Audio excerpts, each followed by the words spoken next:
Good evening and welcome to the We Arise show. I'm your host, Brett C. Collins. How's everybody doing out there? Tonight, 9 o'clock, we will be switching over to the president's address to the nation. It's going to be massive. It probably has to do with Venezuela and many other particulars involved and stuff. Welcome into the show. Let's welcome in my co-host, Marshall Smith. What's up, buddy? How you doing? I'm doing good, man. Hope everybody's doing good out there and happy Hanukkah. Mashogana. Merry New Year. Yes. Yeah, get your shekels. Yes. Merry Christmas. Happy New Yeah, Year. How's everybody doing? What's up, yeah. True Taryn? What's going on? Greetings to you and salutations. We'll be switching over, yes, because people are asking me. So tonight's show, Browns Phantom Killer. I said within 72 hours, if they don't find this person, they're never going to find him. I told you that. And they're not. They And got a for name. many, they Somebody's got got in. a name and they're trying to take it down. They're Yeah. trying to Well, hide the guy's name, Mustafa. yeah. Well, actually, that was Oh actually no. turned out to be a nothing Okay. burger. Okay. All right. Yeah, Trump strangles Venezuela dry. I think that's what's going to happen. Tonight's, I think, speech is going to be partly remotely that. It's going to cover the Monroe Doctrine and many other things regarding that, the Trump colory of the Western Hemisphere, the Southern Hemisphere. Trump's Judas bitch. There's a couple of them, but we'll touch on. I wanted to touch on, and I think it's important to touch on what's going on. There's people coming and going. I was correct that Dan Bongino is leaving. I said it last week. He's definitely. I think other people are going to be leaving the administration come next year. That's typically how these things do a turnover. And I think Susie Wiles has set herself up for an exit stage right. So I think so. I think that I think a You lot of the should. stuff that I think that a lot of this stuff was there was a reason to put this out, and we'll cover that. And the Gale warning, which is basically what I'm talking about. Tonight's speech. So welcome in pill.net. Hello on Rumble. And yes, we are on let's see if there's anybody over here. No, there was somebody over there. I gotta make sure I look over there on YouTube. Yes, we're on YouTube. So please share and subscribe. We're not monetized over there. Leave us a comment. Let's hear your questions, comments, concerns, your thoughts. Whatever you got going on over there, let me know how you're liking it over there.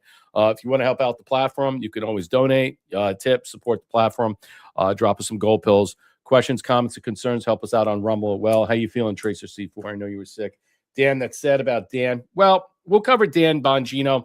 But like I said, and I look at it this way, Dan Bongino has to, let's just say, recollect his viability and worth when he goes back to Rumble. He's got a lot of things to, let's just say, catch up his audience, especially when it comes to Epstein in a lot of ways.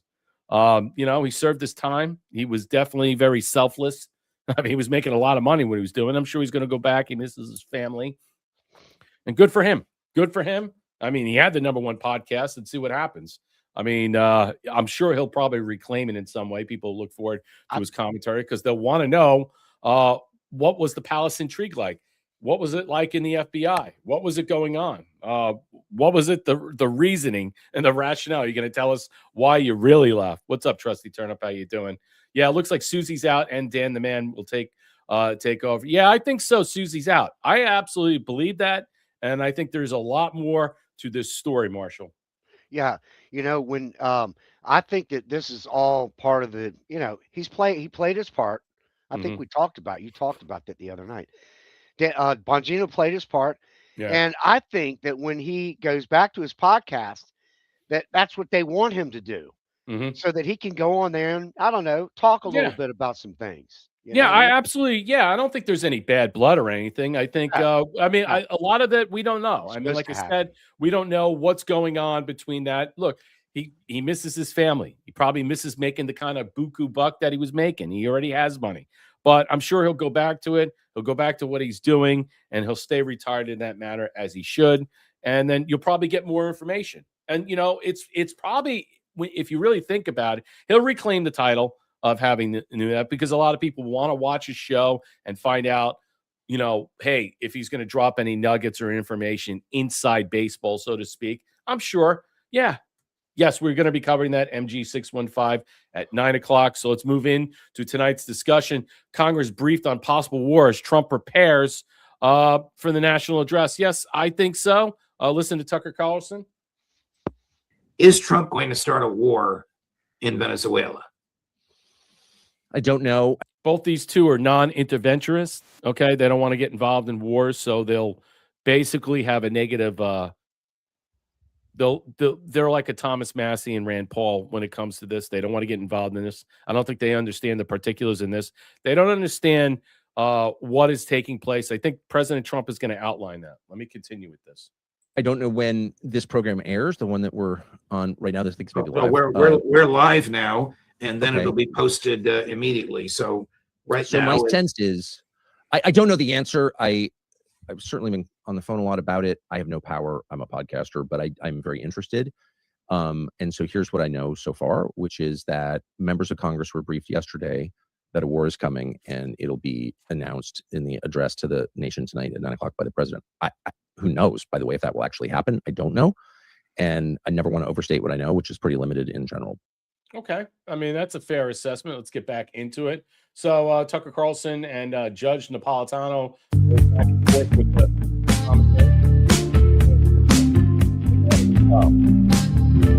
sorry, it's an ad. Yeah. So breaking Trump will announce, I don't know the answer. He says, I don't know what's going on. Potential war that comes as things dramatically escalating in Venezuela. Well, yeah. I mean, he's got a blockade on the black oil ships, so to speak, the stealth ships. And I think that, look, Maduro reached out to the UN. They want an emergency session. So they feel in some way something is coming. Something is going to happen. I don't know what President Trump is going to speak about, maybe explain the parameters that are involved here. But let's get into it a little bit. I mean, Congress has the power to declare war for a sustained invasion. So it's about 90 days for what President Trump needs without potential for illegal, albeit congressional oversight or authorization. 2 Democrat resolutions were rejected by Congress just this week that would have required congressional authorization before any attack against Venezuela, but was defeated along party lines, giving President Trump the green light to strike under without prior approval or the war powers provision of 73, which is an antiquated model. I think President Trump is utilizing and reinstitutionalizing the Monroe Doctrine, the Trump Colliery, the expansion of this, which basically supersedes the War Powers Act of 73, and which also limits the president's viability and power. And so President Trump is trying to, let's just say, re-engage and disengage from these types of provisions that have blocked the president's power, tied the president's hands in some way. So we'll find out what he says. And I think in some way with Tucker Carlson, it says that a lot of people think it's about this, but what if it's not? What if it's about declaring a national emergency, about the elections, about trying to get Tina Peters out of jail? What about all these other things that are taking place? I see a lot of people attacking Dan Bongino for leaving and say, because a lot of people saying, well, we can't get rid of the deep state. That's why he's dipping out. Do you really believe that? I mean, do you really think that? I mean, yes, the FBI is being deconstructed. Yeah, there's a lot of filth in there. So we understand that when you understand a lot of different things, people are going to take it in various ways. But I think overall, you have to look at this is that there are so many things that are on the periphery that we're looking at that we're not seeing. It's on the bubble that we don't know what's going to happen. Yes, it could be a larger understanding of a national emergency that is tied to Venezuela, that is tied to the elections and all the other things that are going on. President Trump spoke about it today when he was at Dover Air Force Base talking about what Venezuela has done, kicked out all the transnational corporations, all the oil companies, that is our oil in some way, and blocked us all out of this. I think there's more to that, Marshall. Yeah, and the first thing that Napolitano said, which is wrong, is he said, "Oh, is Trump going to start a war with Venezuela?" Right. Venezuela has already started a war with us a long time ago. That ship done sailed, and they that's their ship. Well, he's a non-interventionist. You know what I'm saying? He doesn't. I know. These people don't want to I get into understand. wars. They're like anything they can slight President Trump, and he's not a Trump guy. So when you think about it, he's going to start it out at that level, attacking him, and right away, President Trump is starting wars. He's doing this. He's doing that, and nothing can be farther from the truth, ladies and gentlemen. When you've got the Venezuelan opposition leader who was running or is going to hopefully be the new president or whatever of Venezuela, Mhm. the woman, I forget her name, Machado or something like that. Yeah. She literally said that Mossad, I mean not Mossad, but Hamas and Hezbollah is already in their country. I don't know if you China, played that the Iran, other night, many but other different countries are yeah, they're in already there in there. operating. You have transnational corporations. There's so many different things we don't know about.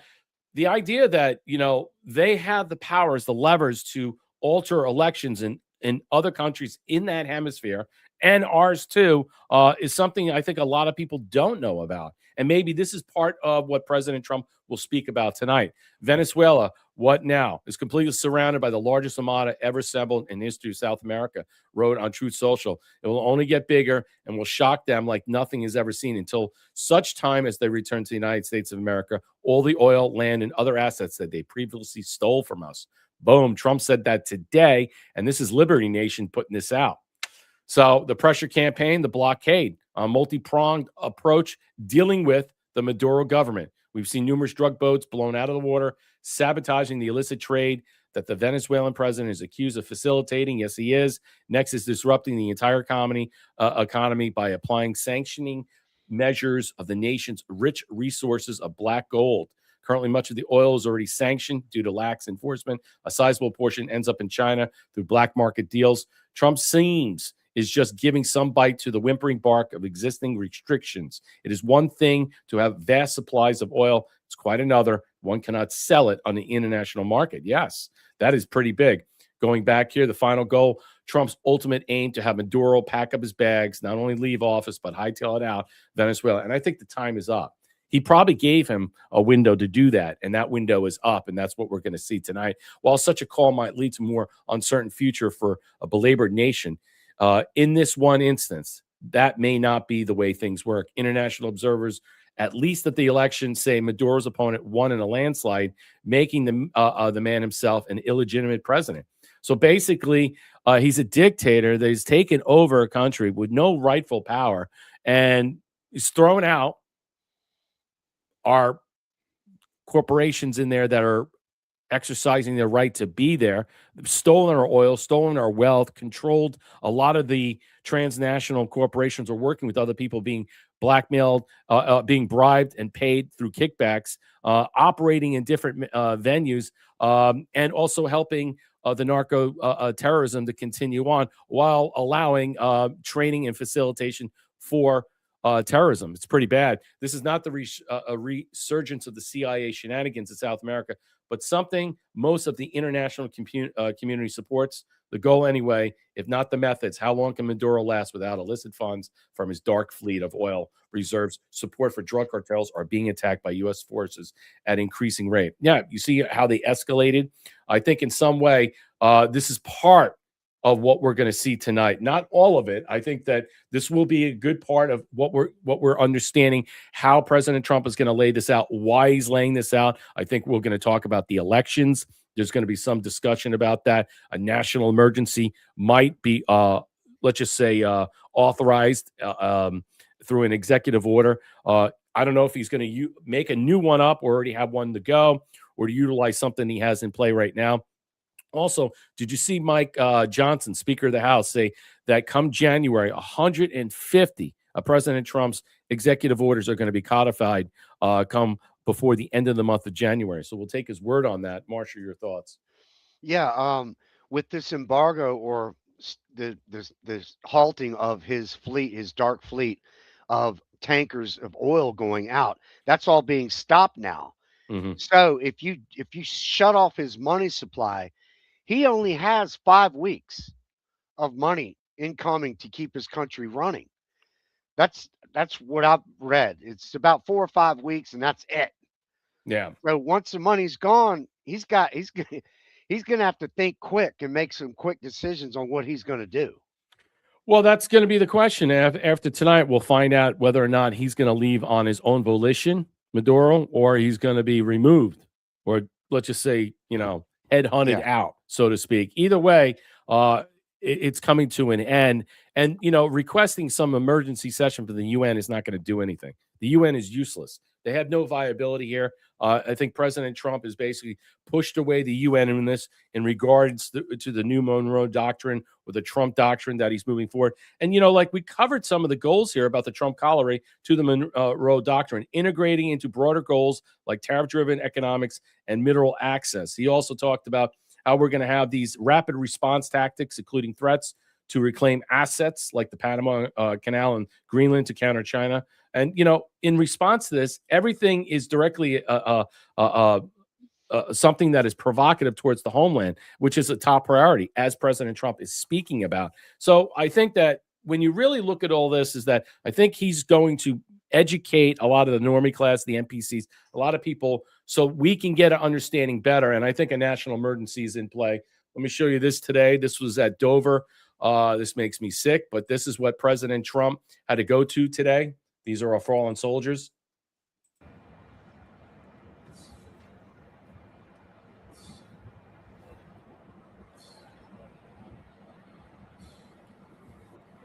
And people were using this on X to say to President Trump, is this what you want?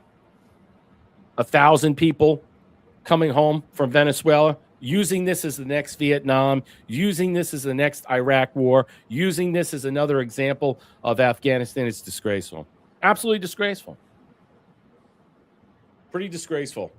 And then using these two dead soldiers that were ambushed in Syria by ISIS to make this argument as a salient point to say, hey, President Trump, why don't you reconsider what you're doing in Venezuela? You have Democratic congressmen and senators saying this. Gross. Very gross. Yeah, and these soldiers, they weren't fighting a war. They were just based there. They weren't doing anything. I mean, well, look, the whole thing, to use that, as a discussion or some type of distraction is embarrassing in some way. What I find insulting is that he just went there to see them off. All right. And they're taking this out of context and saying, this is President Trump's fault. You're going to see more of this in some way. Yeah. I didn't see him looking at his watch like Joe Biden. Okay. I didn't see that, but you're gonna make those arguments. Fine, whatever. All right, moving on. We're gonna get into. I think in some way the Browns phantom killer, which I'm really disgusted about. I was right about the cover up. I mean, I was right about 72 hours. I was right about a variety of different things regarding this. They're not going to catch this person. This person is gone. Breaking a devastating new poll came out finding congressional Democrats' approval is at a negative 55 points per Quinnipiac. Record low 18% approval. Wow, 73% disapprove. Holy smokes, that's bad. Chuck Schumer, Hakeem Jeffries are cooked. Yeah, I would say so. That's pretty bad right now. And that's because of the shutdown. And they're going to do it again because they know they're losing. And they have no choice to try and do it again. And that's why I think President Trump is gearing up for this. Remember, come January 20th, there's an opportunity for the next shutdown. Before January 30th, there's another opportunity for a shutdown, and we'll be faced with that. Okay, well, here's some of the discussions that came out of Providence that I captured, and we're just going to go through it. Thank you, One Thunder, for the can. You can help out the program, like, share, and subscribe. Drop us a gold pill, comments, questions, and concerns. Let's hear your thoughts. Listen to this. Items of interest during your search, specifically clothing. Nothing as we speak, no. So nothing. They have nothing. But they had this. We have other stuff I'm going to show you. They had this. So, I mean, look, and I'm going to go through this really quickly because we're going to run out of time tonight because I got a lot to cover because we're going to switch over by 5 to 9. So Gina Milan puts this out. Hold the fuck up. Did Providence Police Chief seriously just say they haven't interviewed the students who were in the classroom or even the building when the shooting happened? So none of the people have been interviewed. Even the people that were in the hospital have not been interviewed. How does Brown's president make $3 million a year, yet hasn't done a single fucking thing to coordinate or move this forward? I don't care if this is technically isn't her job. She runs the university. So what the fuck has have she and the law enforcement been doing this entire time? DEI Providence Police Chief reveals that a 5-day after Brown University mass shooting with the killer on the loose, and they had not interviewed the student eyewitnesses for a description of the shooter. Why is that? Because they don't want to find this person. classroom. Sadly, 2 lost their lives, 9 others injured. Encouraged about the update today. But can you now say how many kids were in that classroom, and did the gunman come in from the back so these people never knew it was coming, or did he come in front with full view of everybody? And that's all part of the interviews, and actually we're cooperating with Brown to get the roster. That was a study hall, so we don't have the number. We're still getting information as far as who was there. I know Brown sent out an email to the students to notify us if they were present, and we're still getting that, so I can't give you an exact account now. Yeah, that's why they're actually putting up subtext, because you can't understand this third world Colombian who's the fucking police chief speaking. And then he was talking in Spanish for like 20 minutes to other reporters while other people were like, what is he saying? I mean, this is embarrassing. They don't want to find this guy. They're purposely letting this guy go. And there's more and more stuff that's coming out. Here we go with the update. This is what they have from the Providence police. They have somebody else that they don't know if it's a man or a woman. They say it's a person. Investigators are asking for the public's help in identifying and speaking to the individual shown in these photos who is in the proximity, of a person of interest, not a suspect. Anyone in information, contact the tip line, 401-272-3121. There you go. I mean, I've seen better footage that is less grainy, on Bigfoot and UFOs. What a joke. What an embarrassment. I mean, I've never seen such lackadaisical law enforcement. It's clear they don't want to find this person. It is so clear they don't want to find this person. And as I said on Thomas's show yesterday, that they want to make sure they push this far away for the university, for everything else. They don't want anything to have. Look at what UVU did. They covered up the crime scene within 48 hours of Charlie Kirk's death. What are they doing? They're not doing anything dissimilar. They're removing themselves from this, and they're saying, you know what? Let the FBI go find him. And that's what's going to have to happen. The FBI should be investigating them. Where's the stand-down orders? Who is given this? Does this come from the governor, the mayor? Obviously, the university has a large control over Providence, all right? And they don't want any blowback to come back and smack them in the face. Yep. Marshall, your thoughts? Yeah, well, I read earlier today that, of course, this Rhode Island or this area is a sanctuary city. Mm-hmm. And so what I'm hearing and what I've been reading is that the university took down all these high definition cameras in certain areas of the school, like this area. I'll cover that. Okay. All right. I won't. No. I mean, that's part of it. Yes. But think about that. You're right. Sanctuary city. All right. So what do they want to do? They want to protect all the illegals, all the stuff that's evolved around that. So if there's somebody there that's part of a pro-Palestinian movement or illegal, what have you, someone who was involved with this in some way, then you have to consider they're going to do their best to protect them, because that's what they do, protect them from ICE. Remember, they were making fun of that one video of the guy with the mask on and saying, well, he's being protected because he looks like an ICE agent, so we're not really sure. And here's the other thing. They should raise the actual number. The FBI is offering the word for 50,000. They should offer 150,000, because I guarantee people will speak up after that. Not go to 1 million yet, but they should. Because what is happening right now is that the university is just like this. They're basically blowing this off. They're like, not my problem. It's not our fault we can't find them. It's not our fault. So the full breakdown, strange oddities pile up surrounding Brown University shooting investigation. Here it is. All right. What's going on in Providence? It's been 4 days since mass shooting. Yes, police have turned up nothing. They basically don't know anything. No suspect, no motive has been identified. But I say there is a motive. I think there is a motive. They apprehended a person of interest the full day before realizing he wasn't the guy. That was a white army dude. All right. All they really have given us footage of this alleged suspect. Here it is. That was the one footage, which I don't need to show. Here's the other footage we saw, which wasn't that guy either. Are you kidding me? Brown University had 800 cameras. They have 1,200, by the way, not 800. And I suspect a lot of them were down purposely. And if they weren't down, the evidence is gone.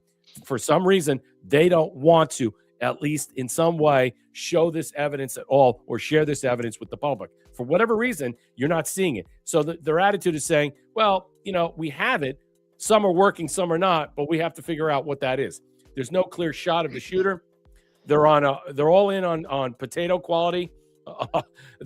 They might as well be giving us this. This is, the Bigfoot one enhanced video. We're releasing our enhanced videos of all this stuff. That was the other guy, Mustafa. But apparently, Brown University's decided that's not him, and other people have come out, police, and said it's not him. We're releasing enhanced video of the person interest the Brown University footage. This isn't real footage, but it's quite better quality. So people are rightfully calling out the school, and Providence police are totally dropping the ball in regards to this. Brown University presser goes off the rails, calls out BS. Listen to this. President Donald Trump has said that Brown University is to blame for this shooting and saying it's the school's problem. Is that a fair criticism, or do you disagree with what the president I don't said? think it's fair criticism. Can you expand on that? Why not? Because Brown University is not collaborating with you guys. You're lying to the press over here. They have facial recognition. We know that because they follow the students, they follow everybody in the neighborhood. Facial recognition. They need to release that data so everybody know who the guy is in the video. We got the video Saturday. Why you guys release the video today? I think that answers the question. I think I've answered the question. John, please, just for a second. A couple things. First of all, Brown University and Brown Public Safety, Brown Police Department has been a close collaborator throughout this process. That's not true. I do not accept that criticism. No, come on. We know that. Secondly, everyone you see behind us, we've all been working for now 49 hours. We're tired. We're tired. That's their response. Take a nap. Can you believe that? We're tired. Can you imagine, the Bush administration saying around 9/11, yeah, we got to take a break on this. We're tired. It felt like that. Can you imagine that? Can you imagine someone in the Trump administration? Yeah, we'll get to that. We're tired. Or somebody else saying that. That is embarrassing. We're tired. Well, the people that are dead are never going to feel fucking tired because they're dead and they're going to be sleeping forever. My God, what a joke. What a joke, Marshall. Look, the gay mayor, you got the third world Colombian chief police. He don't speak any English. We're going to get to his shit. You got the governor. We know about him. So much stuff in there in the sanctuary city that is just sad in some way. I feel bad for the family members, the people that were shot. You need to what? Walk away from this school. This is an embarrassment. I would not, if I'm looking at this and I'm spending money for my kid to go to school, you're coming out. You're going to another school. You're going to transfer. Who's giving them money to? Why do they want to be a sanctuary city so bad? Obviously, they're getting money to do that from somebody. There's got to be a reason behind it. The other thing is, I'm beginning now to believe that Brown University's behind this shit. I kind of feel like they are kind of a part of this. Yeah.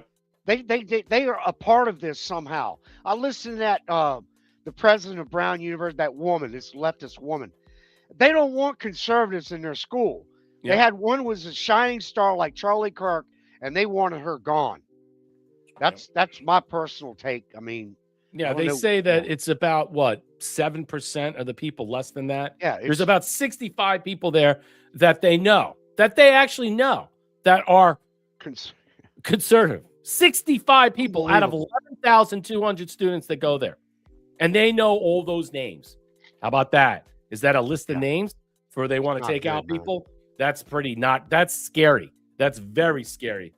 There needs to be massive federal investigation. Yes, they're covering up potential terrorist attack. That is an excellent point. This is a terrorist attack. And the bottom line is their asses should be hauled up before Congress.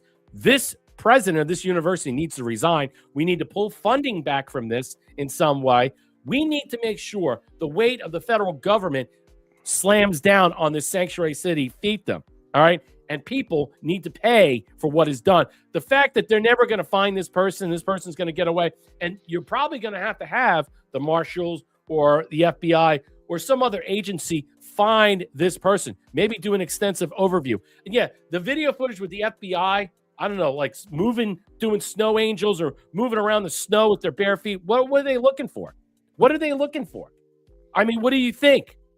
I don't know what they were looking for. And they smeared an Army veteran because he was white, a white male who looked nothing like the shooter. How interesting.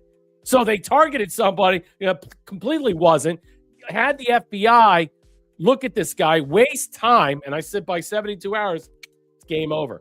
still trying to figure out why Rhode Island authorities first arrested a physically fit Caucasian service member, leaked his name to the press, almost destroyed his reputation, and having evidence of an obese guy who yelled "Allah Akbar" before shooting 2 students. I don't know. I mean, they ruled him out. I think Amuse. I have that. I think Amuse was. I mean, blaming the white soldier reminds me of Jules from the Yeah. Olympics, the Olympic bombing. Yeah, we'll get into that. I'll cover Destroyed that. that in a poor second. guy.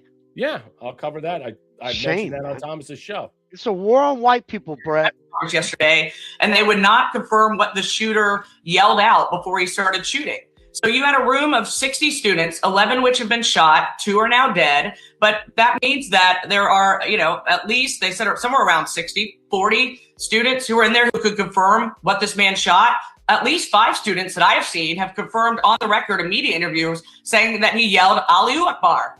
Well, I think that that's pretty relative information. I think that that would matter as there's a massive search for the shooter. Because it's better for them to say they're not interviewing any of the students that were witnesses or the people that were actually injured and wounded that are in or out of the hospital still. It's better than for plausible deniability to suggest that in some way, because you don't want to go off saying it was a Muslim that did this. No, they don't want to admit to that, and they're doing everything they can to prevent this because they don't want this to fall in on deaf ears. They want people to know in some way this is a university for everybody, even people who want to shoot up the campus. Yeah, that's their message. Let's continue. Or did he yell Allahu Akbar? Because then we should be looking for a free Palestine terrorist. And Reddit yesterday, by the way, had to shut down the Brown University board because Free Palestine students were celebrating Ella Cook's death. The police. Wow. That's disgrace. That's basically it, because when you have right over there. 90% of the body there, of the student body that basically, was applauding this in some way. And you're hearing about this in some way. They want this violence to continue. And they're looking at the students that push this nonsense and say, it's a human right, but that person doesn't deserve human rights that were killed. And that's what they're arguing.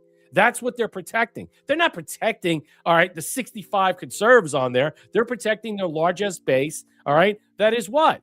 That is pro-Palestine. That is anti-this, anti-that. Neocolonialism or anti-colonialism, they'll push back as fast as they can, as much as they can. Let me show you this, because there's just so much in here, because I can tell you right now, because I want to jump to it. Yes, we will be covering 5 to 9. We'll be going to Trump's speech, if people are asking. All right. He was yelling, "I'll be at the snack bar." Yes, that's funny. I've seen that. What if we find out there's no footage other than Ring cameras from Brown University and Providence PD? I said that yesterday on True Reporting. I said that exactly about that you're probably going to have to see if the residencies around the campus where they house the students, all right, or private residencies around, all right, the campus or near the campus that don't house the students, will Ring cameras be on blast right now, because Brown University and Providence PD disabled all local campus CCT cameras and to hamper ICE enforcement. Wow. Radical leftists, president, the mayor, director of public safety, and the police chief. Yep. There you go. What a disgrace. What a disgrace. There you go. Look at that. You got this fag. You got this dyke. All right. All right. You got a DEI hire right here with this black mug. And then look, you got a third world here. Perfectly fits the structure of the organization to make sure what? All right. They protect their own. That type of what? It is a disgrace of what we are. They want to make sure that fiefdom, a minority dirt slop that they have there, is protected under the sanctuary city, let's just say, quality control that they live by. And so from their standpoint, it's not their responsibility to find this out. They feel like, well, we've given it enough time and this person has eluded us. Now let's leave it for the FBI. I think that's exactly what they're doing. They're slow walking this. And their mindset is, if you're conservative, you should just die. Yeah. That's really where we're at now, Brett. Well, yeah, exactly. And the die. longer Just they die. wait with this, they're not going to find any evidence. The evidence, whatever evidence is there, it's gone. It's really going to fall into federal authorities now. They'll have to take control of this and stuff. I don't know what bringing Boston cops or the state police or anything else is going to do. The governor doesn't seem like he wants to find this person either. None of them does. So when you have to push back, so the culprit here, Brown University, has to face a massive pushback. They have to face it financially. They have to face it from the heat, from the House of Representatives. These people need to be all interviewed. There has to be the weight of the federal government come swarming down on them. It has to be. And they should be investigating themselves. What did they know? When did they know it? How much time? How come you weren't aware about all this stuff? And why did you take down all the CCTVs? We'll get into that. The police have ruled out Mustafa Karbach as the Brown shooter, presumably 90% the gate, which is basically the way this fat bastard walks. Match convinced them that they had the wrong suspect. Keep looking, gentlemen. Brown University removed Mustafa student profiles and spotlights from its website today on the 16th. Yeah, everybody saw that. December 13th, mass shooting on the campus that killed 2 students and injured 9 others. Okay, I don't want to go through this too much, but the summary is that deleted the manifesto. Mustafa Karbach's manifesto. I hear the voice of my ancestors calling from the camps to the campuses. Published by the Institute of Palestine Studies, the author reflects in the role in Brown University, Gaza solidarity, encampment amid the ongoing conflict in Gaza, as a third-generation stateless Palestinian refugee raised in Lebanon. Okay, well, they ruled this guy out. All right, I spoke to the PD, RIPD, and they've ruled out, that's Rhode Island Police Department, they've ruled out Mustafa as the shooter. Gate match, 97.8% high match. Okay, but they ruled him out. This has not been confirmed. Your source is random. See, that's the point. It hasn't been confirmed. However, they're saying it's not him. They're not looking at him, or they can't find him. Either way, they have somebody else they put out there. Now, is that to muddy the water? Is it to muck things up more? Absolutely. They'll probably put another profile out there very much soon. All right. Again, to throw what? More shade onto the cover of the shooter. I think the shooter is being protected, or was being protected, by somebody in Brown University, no doubt about it. There's probably professors in there teaching that hate, that anti-American hate, that rhetoric, anti-white, anti-conserve, all the colonial stuff. They're probably teaching that, and that person ran for cover to whoever that was. Marshall? The city is covering it up too, because the money that they get out of Brown University is massive. Absolutely. Massive amounts. It's all one little tight little community. Yep. Here you go. Don't send your conservative kids to these universities. I mean, honestly, you should be doing, why would you, I wouldn't take your kids out of that school. I mean, honestly, spending $70,000, $80,000 tuition for a school that doesn't give a shit about your child, that's not good. And you know what? If you're sending your kid there after seeing this in some way, you're not a responsible parent. You're not.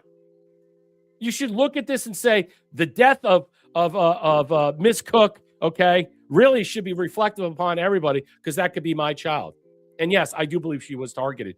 Providence Police Chief Oscar Perez's nephew, Drajul Jos Perez, was sentenced to 22 and a half years in federal prison for running the largest fentanyl rings in the region, flooding Rhode Island and beyond with millions. But yet, the uncle is the police chief. Feds called his uncle, Sergeant Andres Perez, as a knowing and unwitting participant, and yet no local PPD investigation ever occurred. So he allowed this to go on until he was caught, but they didn't investigate him. Internal Affairs didn't go after him for some reason. How did a massive operation thrive under the nose of the family in command? Rhode Island's deep-rooted corruption protected a drug kingpin, while fentanyl ravaged communities. What the fuck is going on in Rhode Island? Wow. Keeps getting worse. No shit, it keeps getting worse. There he is. Yep. So a drug kingpin was allowed to flourish in Rhode Island. And you wonder why. They're not going to catch the killer here. They're not. Super D, thank you for dropping 110 gold pills. Like, share, and subscribe. Drop us some gold pills. Questions, comments, or concerns, you can donate to the platform. You can help out Marshall. Ko-fi.com/surfdog74. Moving right along. Oh, this gets better. I mean, wait, no, this is not it. Okay. No. When you take the blue cities out, we go from number 3 in murders or whatever, gun violence or whatever, to number 189 if you take the blue cities out. Mm-hmm. In the whole world. Hunted, killed in cold blood. Mountain Brook native Ella Cook targeted for conservative beliefs in Brown University. It's being reported as that now. Let me blow this up. It's really sad, man. Makes me sick. The Mountain Brook woman was killed in Brown University shooting, was the vice president of the school's Republican club. She was likely targeted, according to multiple sources. Ella Cook was one of 2 shot and killed Saturday while studying with a group of students. We are devastated to learn of the loss of Brown College Republican Vice President Ella Cook. The club's president, Martin Berretti, stated Ella was known for her bold, brave, and kind heart. As she served the chapter and her fellow classmates, our prayers are with the family. The founder and chairman of the College Republican of America, William Branson Donahue, said he believes Cook was targeted. Well, I'm filled with rage and sadness to learn a Broward College Republican VP Ella Cook had been identified as one of the victims from the attack. He stated, I'm told she was allegedly targeted for her conservative beliefs, hunted and killed in cold blood. I mean, yeah, I don't think you can fashion it any other way. That's what it looks like. That's what it feels. And you could smell a cover-up. 3 months ago, rocked the world. The entire college Republicans community was weeping this evening, learning the news. I think you're probably going to see more and more stuff that come out regarding that, but that's how print media and a lot of people are reporting. Now, the mainstream media is not going to put, but you'll find great articles regarding this, breaking this down. It's pretty disgraceful in some way that we're still on day 5 and no information. Just putting someone out as another diversion, another distraction to keep you guessing if they're ever going to find it. Ladies and gentlemen, they're not going to find the killer. They're not. That person is long gone. Whoever that person is, there's no video footage of it. There's no DNA. So I don't understand why they're not interviewing people. I mean, clearly they want this to go on as long as possible, stretch this out, all right, and then leave it on the front door of the FBI. Brown University received a letter for 34 human rights groups in August requesting they disable their CCTV system. There you go. The human rights groups to university administrators dismantled surveillance to defend free speech now in an open letter. As originally reported in August of 2025, a group of far-left human rights advocates sent a letter to 150 U.S. colleges and universities asking them to disable the CCTV systems to protect free expression, academic freedom across the country because the Trump administration launched an aggressive campaign against U.S. academic institutions. Boo-hoo. The motive there to request to remove this system is stated right now. These are the tools are facilitating the identification and punishment of student protesters, undermining activists' right to anonymity, the Supreme Court has affirmed as a vital to free expression, political participation. The letter from the Fight of the Future. And I believe this stems from that. I believe that the people were targeted specifically because of this and this alone. The Brown University president and school officials have been giving ridiculous answers to questions about the 800 cameras. They're 1,200. And by the way, the cameras at this, there was no security cameras in the Bowers Hawley building. All right, there was none. There was no dash cams, no police on dash cams on Brown University for the campus police whatsoever. I mean, look, this is a cascading effect. I really do. And I do believe this is from Charlie Kirk's death. And we're going to see it continue to rise. I mean, however you want to expose this, flaunt this out, I think the campus security right away should be, where were you at the time? Why there should be questions and answers about where were they at this time? Why weren't sirens going off? Did they disable that too? Probably. We understand about the surveillance gaps because the cameras weren't on. I mean, the idea of the premature suspects, well, that was intentional. It wasn't mishaps. This was intentionally and purposely done to disguise, deflect, and confuse. It was by design and deliberately out to mask for this very reason. The letter from the Fight for the Future came after early campaign by the same group seeking to stop the use of facial recognition cameras on college campuses. I don't have to read anymore. This is just the last refuge put that out. And it basically just surmises the rationale of why we're not able to find the suspect or suspects. This is exactly like Charlie Kirk. Mm-hmm. Everything about this is exactly. This woman was a Charlie Kirk type person. Mm-hmm. She was just like him. Very nice. Very. They said all these articles and stories I've read about her is that she was the kind of person that everybody really liked. Even the liberals actually liked her. She was a likable, and it's just like Charlie Kirk. And then when you go into these videos that they did at Utah, the university in Utah, they did the same thing here. Yep. So, it's very obvious that they are going after conservative activists on universities and the youth because their belief is we've got to control the youth. We have to control the youth because if we let them have it, then we'll lose our control and our power. Christie's 4922. Hello on YouTube. Howdy from Texas. Good to see you. Aloha, Mom. 2380. What's up? All enemies, foreign and domestic. Yes. Good to see people that are over there. I missed some people on Monday about that, and that was my fault. So I'm going to make sure that I keep an eye on that. Moving on. We're going to jump around a little bit, but I want to start with this. Trump's Judas bitch. Okay. And there's more than one. But I have to tell you right now, I'm not one of these people that buy into the narrative. I don't care about how many people in the administration that came out defending Susie Wiles.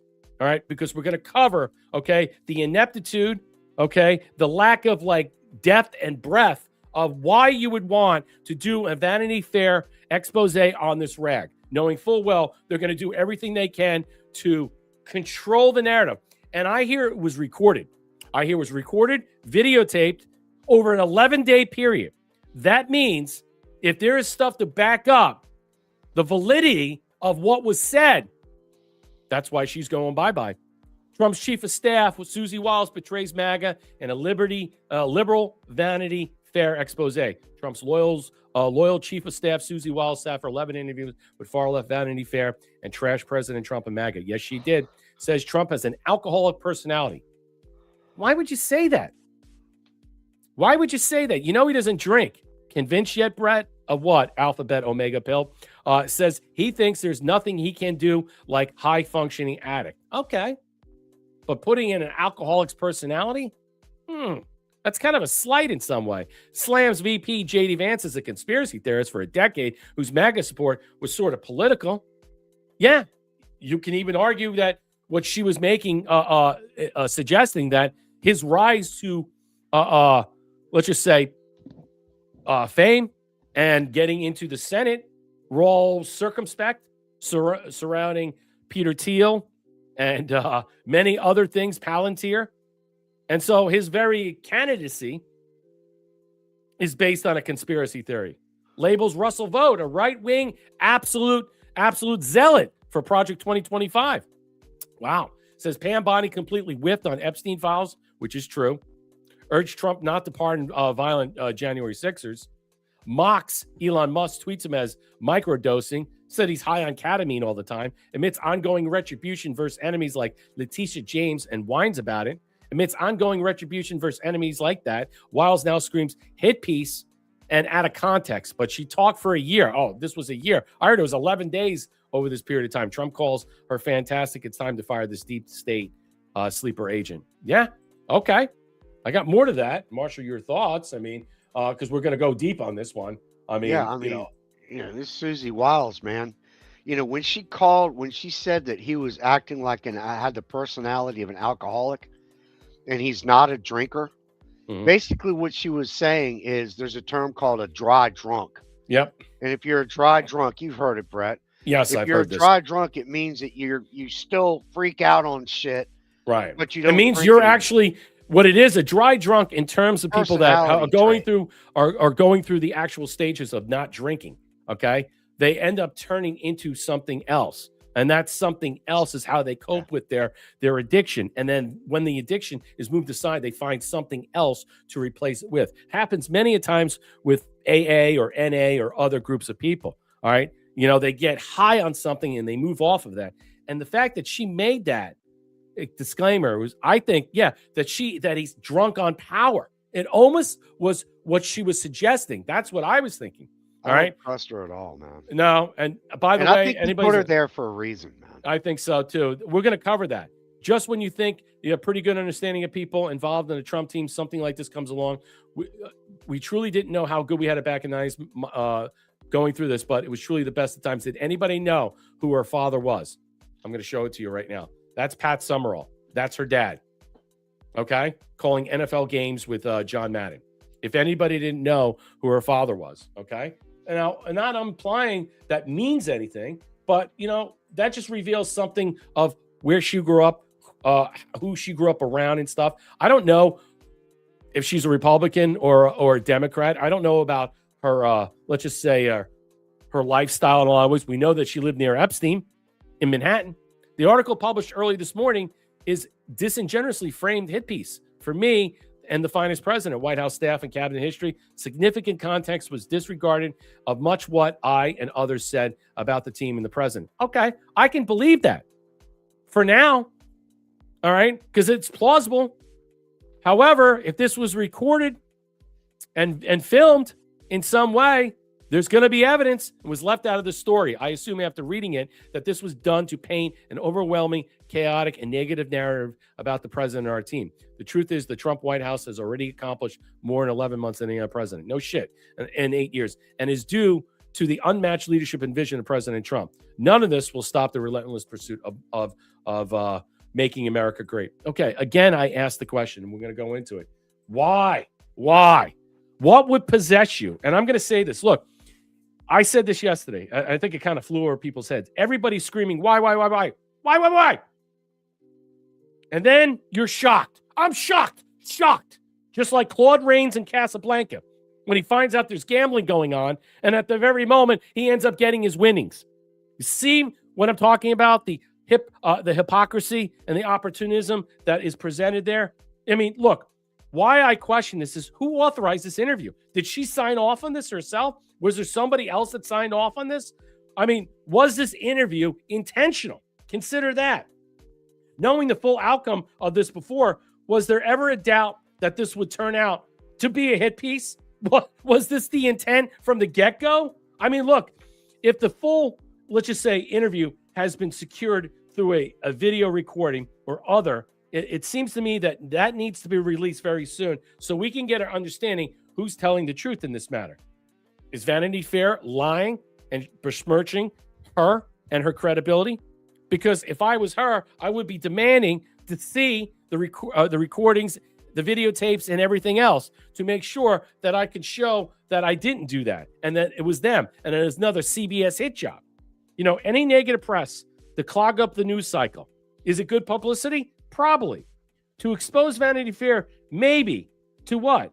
To showcase, to illuminate how bad the print press is. Do we need any more exposés? Do we need any more illuminations of how bad the media is, that we know what they're going to do? Or is this just another way of what? The Trump administration suing another rag into oblivion, like the BBC for $10 billion. Notice how everybody in the administration is defending her. What she says, what she doesn't say.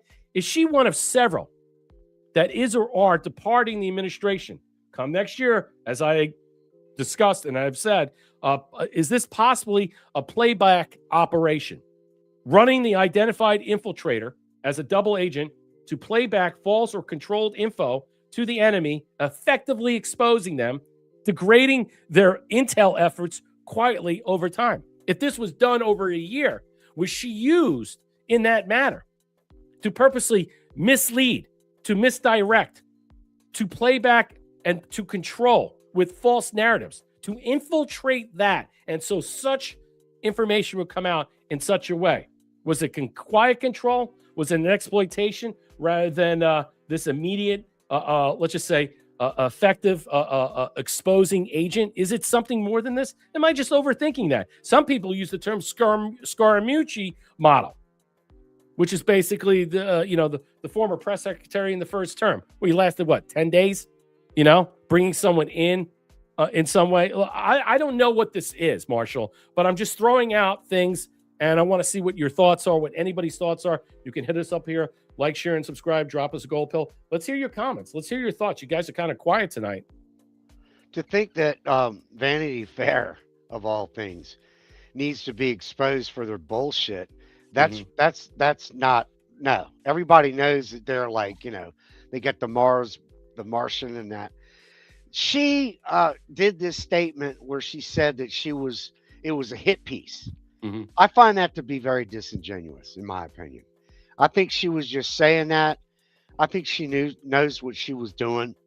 There's just I don't buy it. I'm not buying it, man. I just Yeah, I mean, look, I'm just throwing this out. I'm not going to read this. I want to move forward because it's 8:30 right now. At 5 to 9, we'll switch over, and before I President just Trump don't comes on. trust the lady, man. Yeah, yeah. Never So have. these are the 10 wildest revelations from the Vanity Fair, earth-shattering Susie Wiles. I mean, Trump's tariff rollout, thinking out loud. There's a lot of suspect, opportunism in here. What I'm saying is, if there was recorded or pre-recorded and videotaped and something, I would say I would demand that Vanity Fair release the information in some way. I think that would behoove her, and actually, because the administration came swinging back. Almost everybody in the cabinet's like, I love her. She's great. Have a variety of different people. We have JD Vance that came out with a good notion and stuff. Why hasn't she demanded it then? I don't know. From Vanity. Why hasn't she said, if she thinks it's a hit piece, why isn't she why is she going after him saying, hey man, exactly, show all your stuff, man. Give me all you got, man. Yeah, exactly. Well, why isn't there more pushback on this? Because I think in some way, as Trusty Turnip said, as I was alluding to, she's on her way out. So it doesn't mean anything. It really, it's not a big deal in some way. It's just to clog up the news in some way. True Terran with the $50 rumble winner. Thank you, brother. From MJ Truth, Assistant AG Harmeet Dillon announced she is looking to charge state and federal officials for engaging in conspiracy to deprive conservatives of their civil liberties. Yep. You know what? I did see that today. It's great. It's fantastic. How does this affect the university?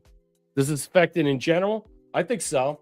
I wonder how that's going to play out. Let me show you this. Let me get to this. I had one that was really good. Oh, we'll get to the other one. We'll get to the other backstabbing bitch. We all know who that is. I got to find this thing. Where is it? Let's see.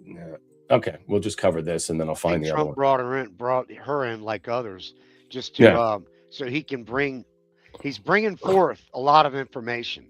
Well, he's using people that he brings in so that he can get what he wants out of them.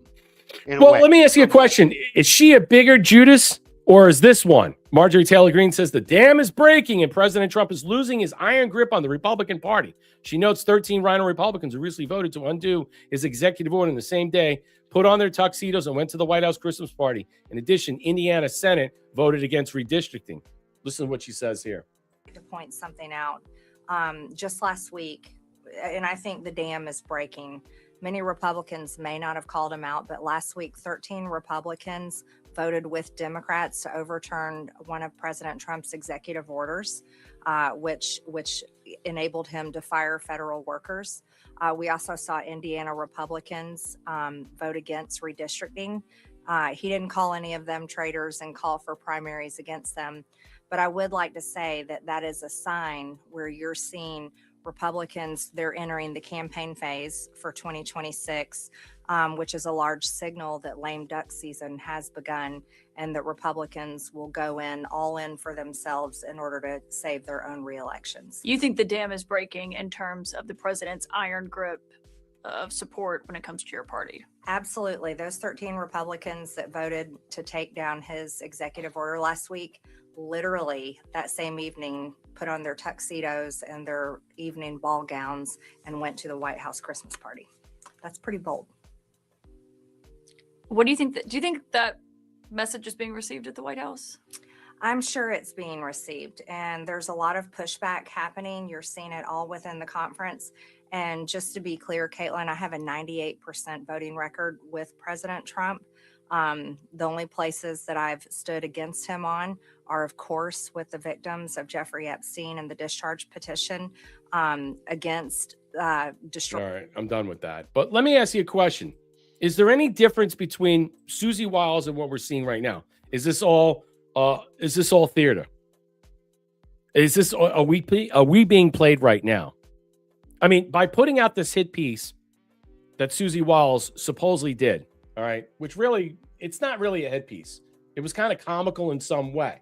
But Vanity Fair and other people are calling her a bitch and saying, that's what you said, and now you're walking this back. How dare you? I'm embarrassed. A lot of people are, throwing her under the bus in some way, but not JD Vance, okay? And JD Vance had a good response, but look, he finds this funny. He finds this comical. And this may be something as simple as it is, because she's departing. And why not throw this out as publicity to cover for the fact is she's leaving, to give them something to talk about, even though it's not the case at all, that she's just leaving on her own free will and its time is up because they're going to put Dan in place. That White House Chief of Staff Susie Wiles gave to Vanity Fair, in which she's quoted as referring to you as, excuse me, and again, not my words, sir, but a conspiracy theorist of a decade, and described your transformation from someone who once opposed President Trump to now his vice president as an act of political expediency. And I'd like to give you the chance to respond to that, sir. Well, first of all, if Susie, I'll trust what you said. I haven't looked at the article. I of course have heard about it, but conspiracy theorist. Sometimes I am a conspiracy theorist, but I only believe in the conspiracy theories that are true.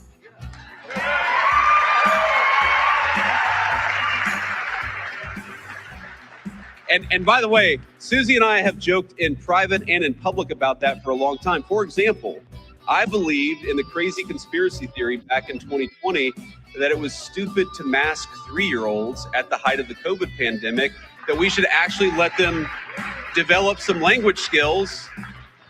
I believed in this crazy conspiracy theory that the media and the government were covering up the fact that Joe Biden was clearly unable to do the job.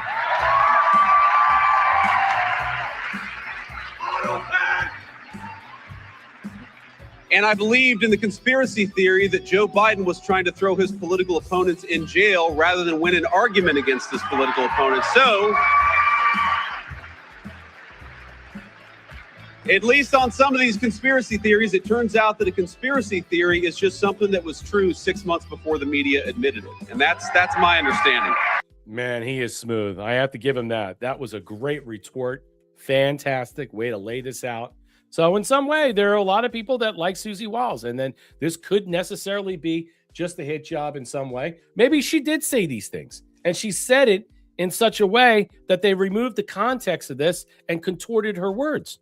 But we're not going to know it. But there has been no pushback. There's nobody demanding from Vanity Fair to release the evidence, release any of this stuff so we could see this going forward. Marshall. Yeah, that was great. He's good at that. He's very honest. He's very sharp on his feet. And I agree with what he said. It was a great comeback. The Susie Wiles thing, I think that there's so much of this is theater. Yep. Pretty much most of it. I also think the MTG thing is too. I think that I is totally. do. I think that is totally fake and gay. Yeah, I think so too. I think that's something totally staged. fishy going on there. Yeah, she may actually be on the. Someone said that she wants the governor position. You may be right. Whoever said that, I don't know who said that. We talked about that too, I believe. Yeah, and I think and that's why playing this down. Okay, in some way, looks like, hey, look, I'm taking the position of standing against President Trump, which would curry favor with Georgia Democrats, maybe Blue Dog conservative Democrats, maybe other people, maybe even Rhino Cucks inside that state, because that state's full of vipers. So in some way, it would curry favor. So she would get sympathy and empathy in some way. Love bombing would come her way and vote her way right into there. So I think there is a good analysis of this and how you break this down. She could easily slide into that position by saying, hey, I stood up for I stood up against President Trump. And even though I was his backer and stuff, and look how I was. I think it's perfect. What do they say? K-fab or whatever the hell it is. Fake and gay. I don't know. I don't even know what the terminology is. But the theatrics that playing this, it's the same thing with Susie Wiles. Because even though the cabinet came out in defense of her completely, all right, and then the media just dropped it within 24 hours. It was gone. It was disappeared. And then you had people just coming out, and it was over. Nobody was knifing her. Nobody was anything. And it was just an easy segue, and it was over. And no one wanted it. Everybody was talking about it, and then it disappeared. And then we get on to the next thing. And then President Trump comes out with this address that's going to be very soon in 20 minutes. Dumpster and fire. if she slips in and becomes governor, she could clean that state up. I'm sorry. Yeah, and I think so. And I think there is a possibility. Whoever said that, well, good heads up on that. Truth. Thanks again, Truth Truth. Aaron. Who did? I Oh, just okay. said truth. Dumpster fire. Brunson Brothers case back on deck. Remember, like Uh-oh. we were getting attacked? Nah, it's not happening. Your people are crazy. Fraud vitiates everything. Well, is the Brunson Brothers case about to be pulled off the shelf and revived? Allow me to explain. I'm in event talking about this right now. Early today, President Trump posted a dumpster fire with the dumpster bearing a label 2020.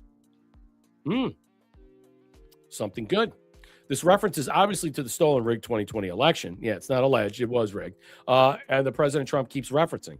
But many took a step further, suggesting that the Brunson Brothers lawsuit would be the perfect thing to pull off the shelf once President Trump finally releases the truckloads of evidence confirming the election that was stolen. Yes, I think so. I think there's a good interpretation. I think I had it yesterday that I was talking about what truckloads are. And truckloads in this matter, I think, what is being discussed, and I think a lot of people overlook that. They're not really focused on what the truckloads are. Basically, they're talking about all this other stuff that, we're not talking about. We're talking pallets of ballots that are out there. We're talking about real tangible evidence that cannot be refuted in any way, that's been hidden away, that they were able to pierce and get control of. So there's so much more that is out there that we're not aware of, that they're holding back. And I believe that evidence is coming. And what a perfect time for the Supreme Court, all right, because once they pull it out of conference, in conference, they get the vote on it. That's how the Supreme Court votes on it. And then that moves from the conference to the actual courtroom, and they'll set up an actual, they'll set up to discuss this. They'll argue the case. And I think once that goes into some type of scenario where they'll be able to argue this in some way, we'll find out. Remember, this was about 2020 sealing the deal regarding, Vice President Pence sealing the deal, allowing this, the Congress not going through the sworn oaths and the motions that they were supposed to do. All right, that was prior to the September changing of 2022 and the author of the NDAA, where they changed the Electoral Count Act of 1870. This is exactly what it's about, that they violated their oaths and that 385 could be scrubbed away and removed. A lot of people that aren't over there anymore. But this would invalidate the actual election per se. So Brunson versus Adams challenged Congress's failure to investigate fraud for certifying. Remember, Josh Hawley and Ted Cruz had over 100 people there to redress their grievances, and they were shown the door. And what happened January 6th? They did not reconvene to hear those arguments. So they did violate the oath under the articles in the House. Looks like soon the Brunson brothers is coming back. Look, a lot of people think that it's never going to happen. I disagree. Why would it be circling around the conference for years? If they didn't want it, they would have kicked it right out. They did that with Ghislaine Maxwell's case. They decided not to hear it at all. So it's not in conference. It's not on any potential docket where they're going to take up.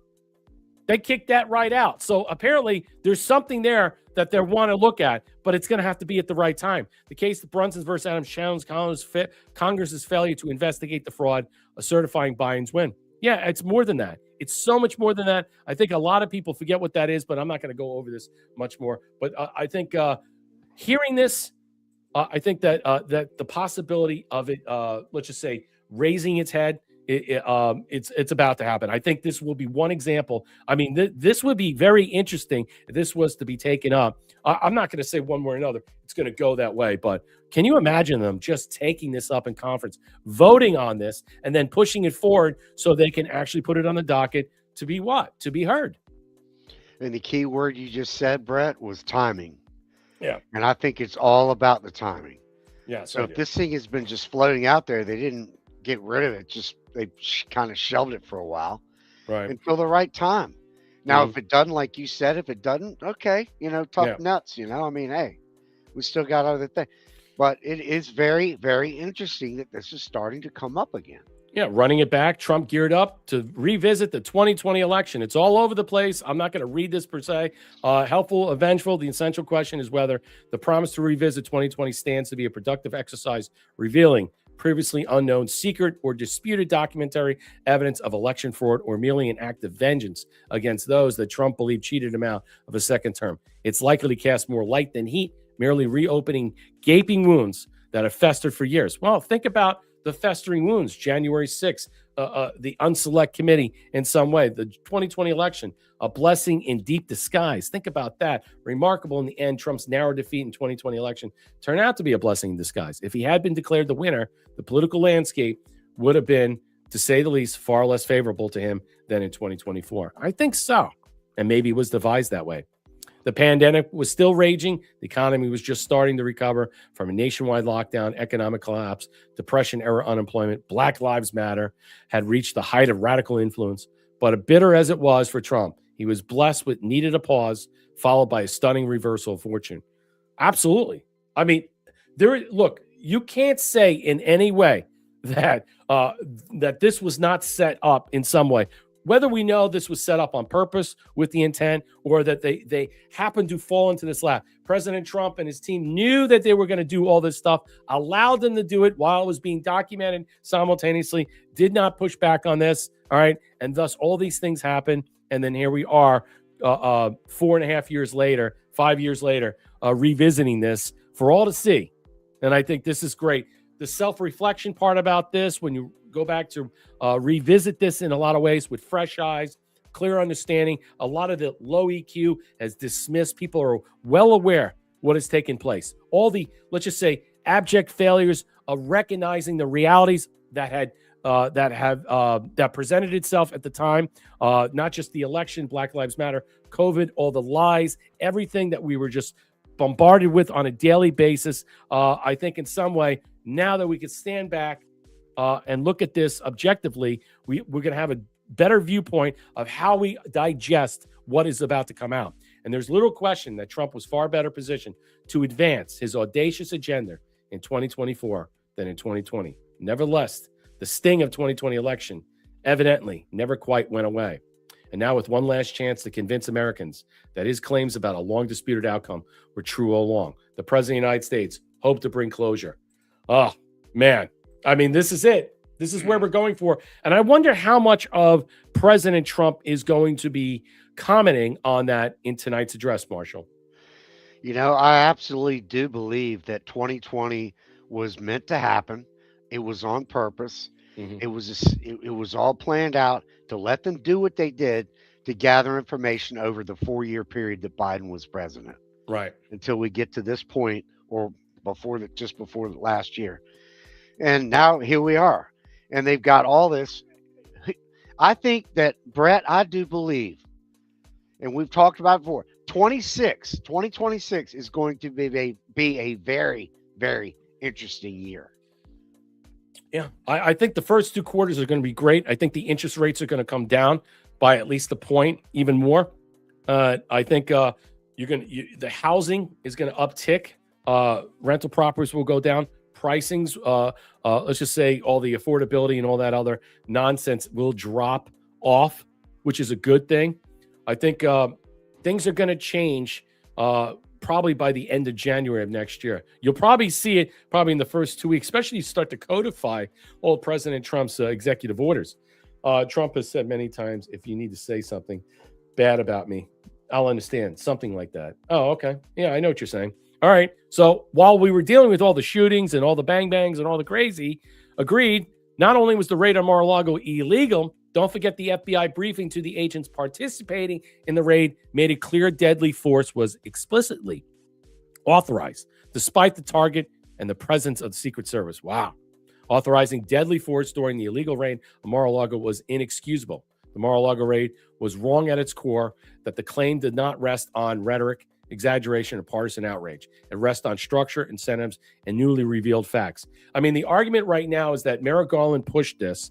Chris Wray was forced to go along with this. I'm not going to open this up. This is a big thing. And then that Merrick Garland had made the point to make sure that these people, the FBI agents, if they decided not to surrender this information, whatever information they were looking for, whether they were looking for the 2020 stolen election information, whether they were looking for the PEDs, whatever they were looking for, they did not find.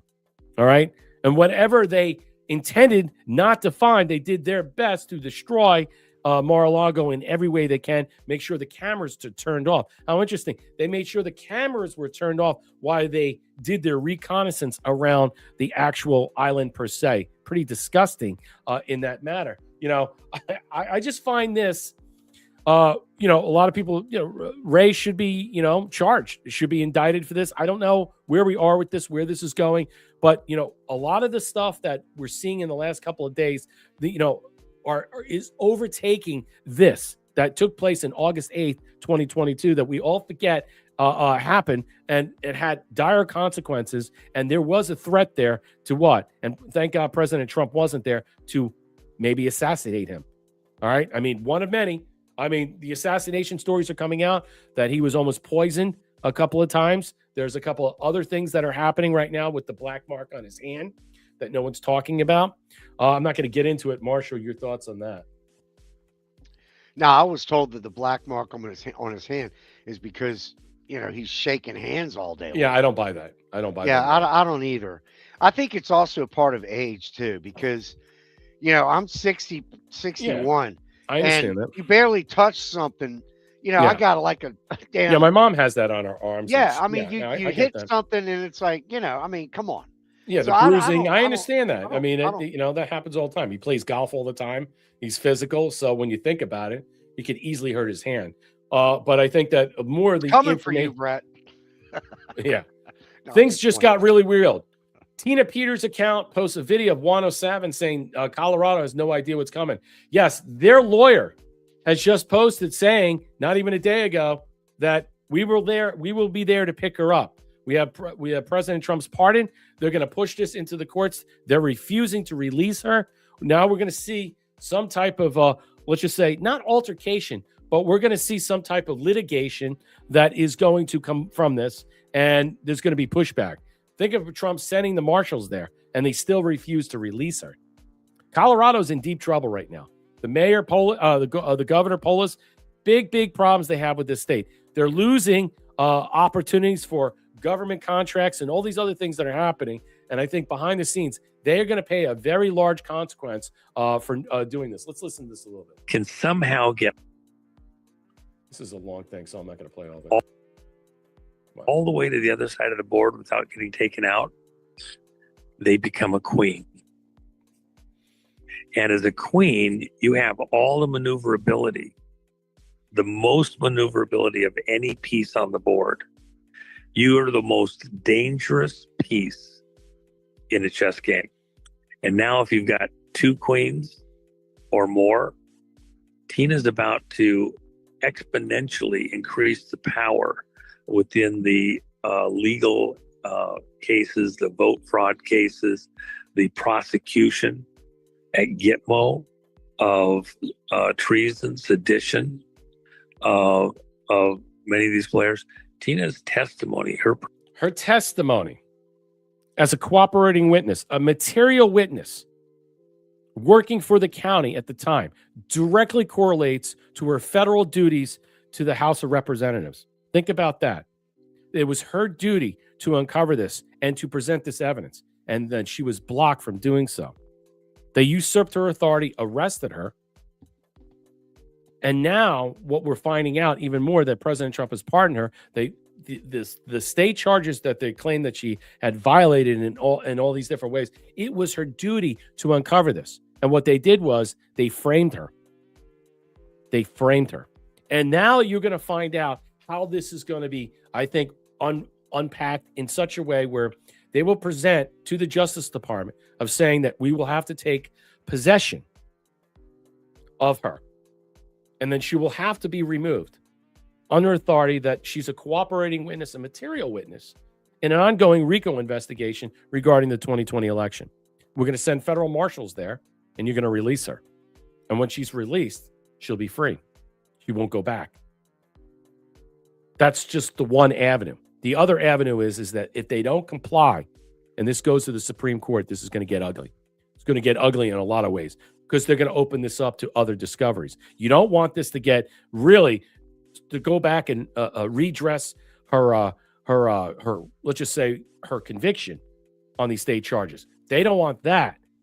They probably just want to walk away from this and say, we don't want this. But unfortunately, the blowback is going to come. They're complicit in this. Many other people. The judge was involved, the prosecutor, all the way to the Secretary of State and the governor. This is not good. They know this. And I think a lot of people are not really aware of how Tina Peters plays into all this stuff. Her pardon is a clear indication something is afoot, Marshall. Yeah, I mean, Alphabet said that you came with 107. Okay, I get it. I wasn't a big fan of his either. I wasn't just a message. Yeah, okay, it was just a message. I'm not a fan of him either. But I was just neither showing one them. of us. We're not fans of this guy. I don't fucking When they care. get a good message, you got to just put it out. It's fine. It's not a He big had deal. another thing with other people that they were spreading out and breaking it down and saying a lot of people, and he's been covering quite a bit. And I think that the Tina Peters story still has yet to hit its, let's just say, apex. And I think a lot of people are just under-reporting the reality and how she fits into all this. I think that's the key. A lot of people are just not looking at this and seeing how protracted everything is. And I think that's something that you should consider. I don't care about 107. It's not just Tina Peters. It's the whole state of Colorado.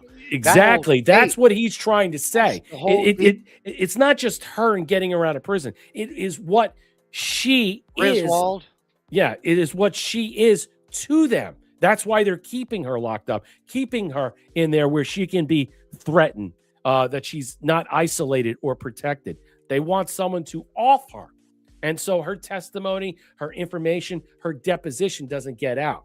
And I think that they know this and they're allowing this to continue. And if something were to happen to her now that she's pardoned, it would be on them, especially if they're interfering, witness tampering with a material witness. Consider that. That's what he's alluding to. It's much more bigger. I don't care about him per se, and don't get caught up in all these people. Mark Kelly faces an escalated review of alleged misconduct from the Pentagon. So they're going after him. Retired Captain Kelly is currently under investigation. Allegations of misconduct. They might recall him to service, and then they're going to prosecute him.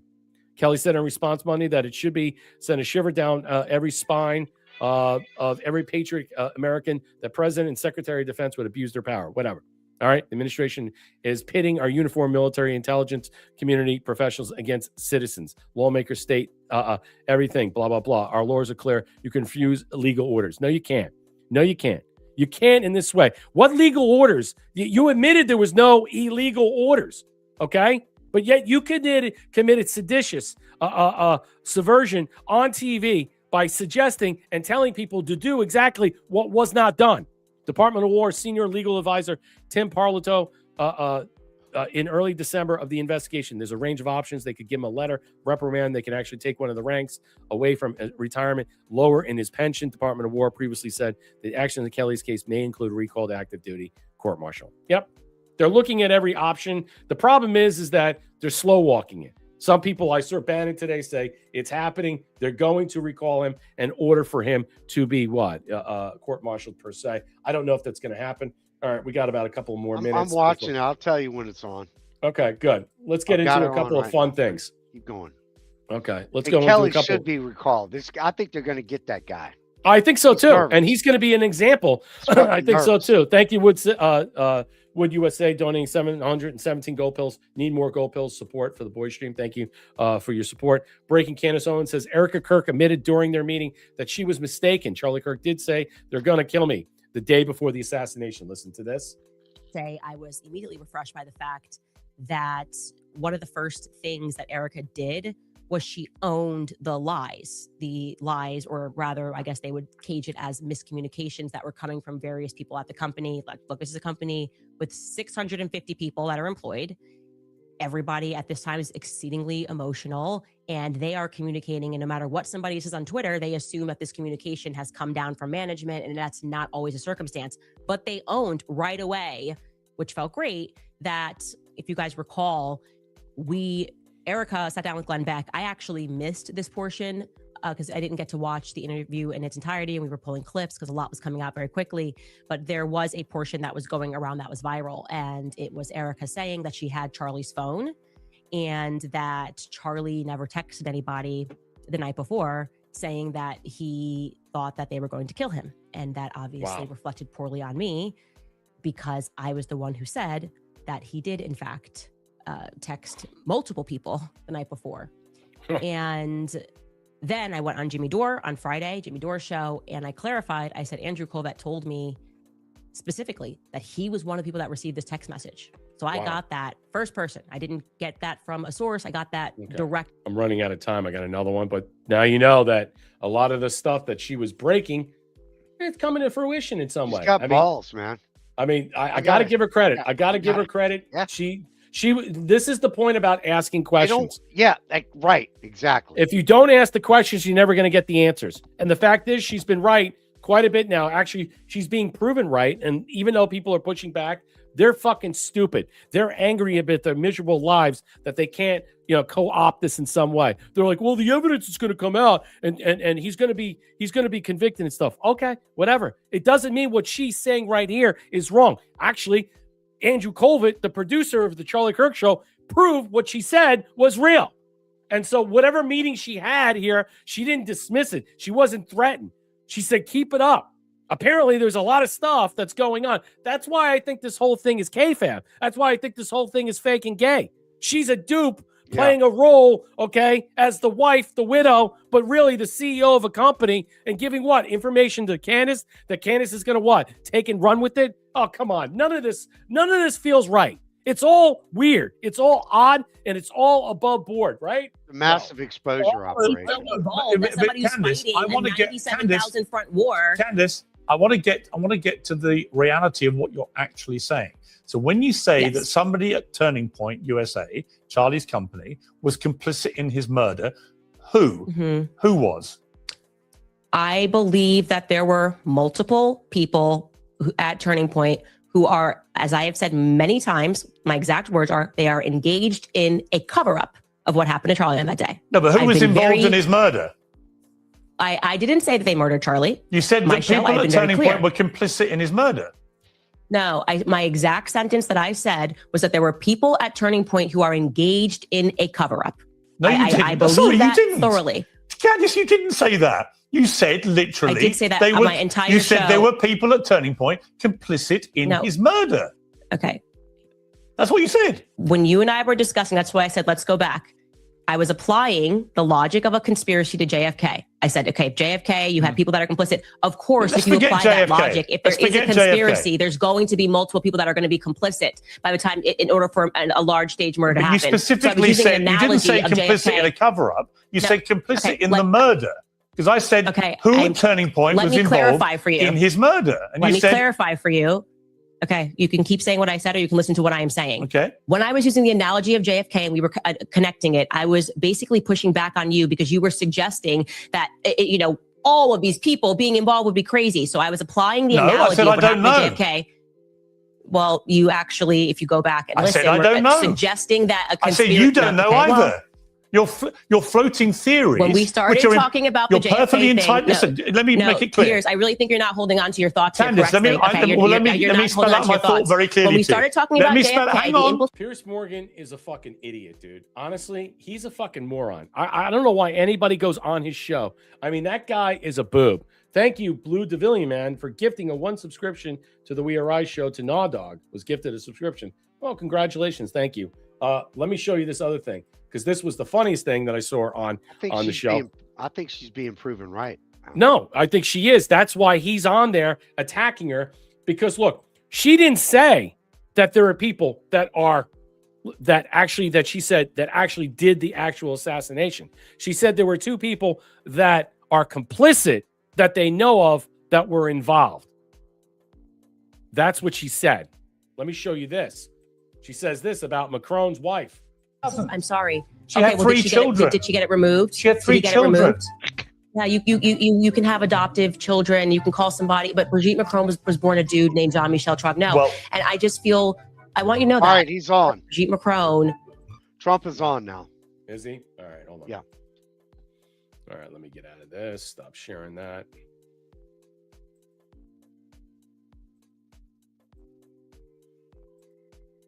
Okay. 11 months ago, I inherited a mess, and I'm fixing it. When I took office, inflation was the worst in 48 years, and some would say in the history of our country, which caused prices to be higher than ever before, making life unaffordable for millions and millions of Americans.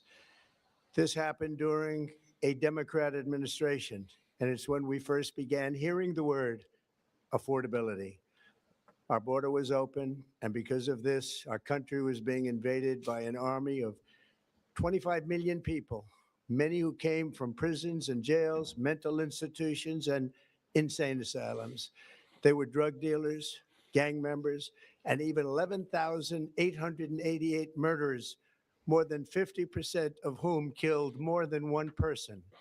This is what the Biden administration allowed to happen to our country, and it can never be allowed to happen again. We had men playing in women's sports, transgender for everybody, crime at record levels with law enforcement, and words such as that just absolutely forbidden. We had the worst trade deals ever made, and our country was laughed at from all over the world, but they're not laughing anymore. Over the past 11 months, we have brought more positive change to Washington than any administration in American history. There's never been anything like it, and I think most would agree. I was elected in a landslide, winning the popular vote and all 7 swing states and everything else, with a mandate to take on a sick and corrupt system that really just took the wealth from people and crushed the dreams of the American people. For the last 4 years, the United States was ruled by politicians who fought only for insiders, illegal aliens, career criminals, corporate lobbyists, prisoners, terrorists, and above all, foreign nations, which took advantage of us levels never seen before. They flooded your cities and towns with illegal aliens. They decimated your hard-earned savings. They indoctrinated your children with hate for America. They just released a level of violent felons that we had never seen to prey on innocent. They caused war. They caused mayhem.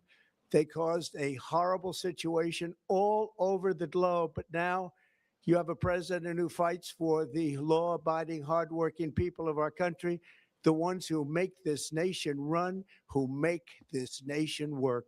And after just 1 year, we have achieved more than anyone could have imagined. Starting on day one, I took immediate action to stop the invasion of our southern border. For the past 7 months, 0 illegal aliens have been allowed into our country, a feat which everyone said was absolutely impossible. Do you remember when Joe Biden said that he needed Congress to pass legislation to help close the border? He was always blaming Congress and everyone else. As it turned out, we didn't need legislation. We just needed a new president. We inherited the worst border anywhere in the world, and we quickly turned it into the strongest border in the history of our country. In other words, in a few short months, we went from worst to best. We're deporting criminals, restoring safety to our most dangerous cities. Just take a look at Washington, D.C. It's at levels of safety that we've never seen before. And they decimated the bloodthirsty foreign drug cartels. We did that all by ourselves with our people, and we're so proud of it because they were poisoning and destroying our population. Drugs brought in by ocean and by sea are now down 94%. We have broken the grip of sinister woke radicals in our schools, and control over those schools is back now in the hands of our great and loving states where education belongs. After rebuilding the United States military in my first term, and with the addition we are adding right now, we have the most powerful military anywhere in the world, and it's not even close. I've restored American strength, settled 8 wars in 10 months, destroyed the Iran nuclear threat, and ended the war in Gaza, bringing for the first time in 3,000 years peace to the Middle East, and secured the release of the hostages, both living and dead. Here at home, we're bringing our economy back from the brink of ruin. The last administration and their allies in Congress looted our treasury for trillions of dollars, driving up prices and everything at levels never seen before. I am bringing those high prices down and bringing them down very fast. Let's look at the facts. Under the Biden administration, car prices rose 22% and in many states 30% or more. Gasoline rose 30 to 50%. Hotel rates rose 37%. Airfares rose 31%. Now, under our leadership, they are all coming down and coming down fast. Democrat politicians also sent the cost of groceries soaring, but we are solving that too. The price of a Thanksgiving turkey was down 33% compared to the Biden last year. The price of eggs is down 82% since March, and everything else is falling rapidly. And it's not done yet, but boy, are we making progress. Nobody can believe what's going on. Here are just some of the efforts that we have underway. You will see in your wallets and bank accounts in the new year. After years of record-setting falling incomes, our policies are boosting take-home pay at a historic pace. Under Biden, real wages plummeted by $3,000. Under Trump, the typical factory worker has seen a wage increase of $1,300. For construction workers, it's $1,800. For miners, we're bringing back clean, beautiful coal. It's $3,300. And for the first time in years, wages are rising much faster than inflation. Remember that. The wages, just look at it. Wages are going up much faster than inflation. How big is that? Very importantly, there are more people working today than at any time in American history, and 100% of all jobs created since I took office have been in the private sector. Think of that. 100% of all jobs have been in the private sector rather than government, which is the only way to make a country powerful and great. This historic trend will continue. Already, I've secured a record-breaking $18 trillion of investment into the United States, which means jobs, wage increases, growth, factory openings, and far greater national security. Much of this success has been accomplished by tariffs. My favorite word, tariffs, which for many decades have been used successfully by other countries against us, but not anymore. Companies know that if they build in America, there are no tariffs, and that's why they're coming home to the USA in record numbers. They're building factories and plants at levels we haven't seen, AI, automobiles. We're doing what nobody thought was even possible, not even remotely possible. There has never, frankly, been anything like it. 1 year ago, our country was dead. We were absolutely dead. Our country was ready to fail, totally failed. Now, we're the hottest country anywhere in the world. And that's said by every single leader that I've spoken to over the last 5 months. Next year, you will also see the results of the largest tax cuts in American history that were really accomplished through our great, big, beautiful bill, perhaps the most sweeping legislation ever passed in Congress.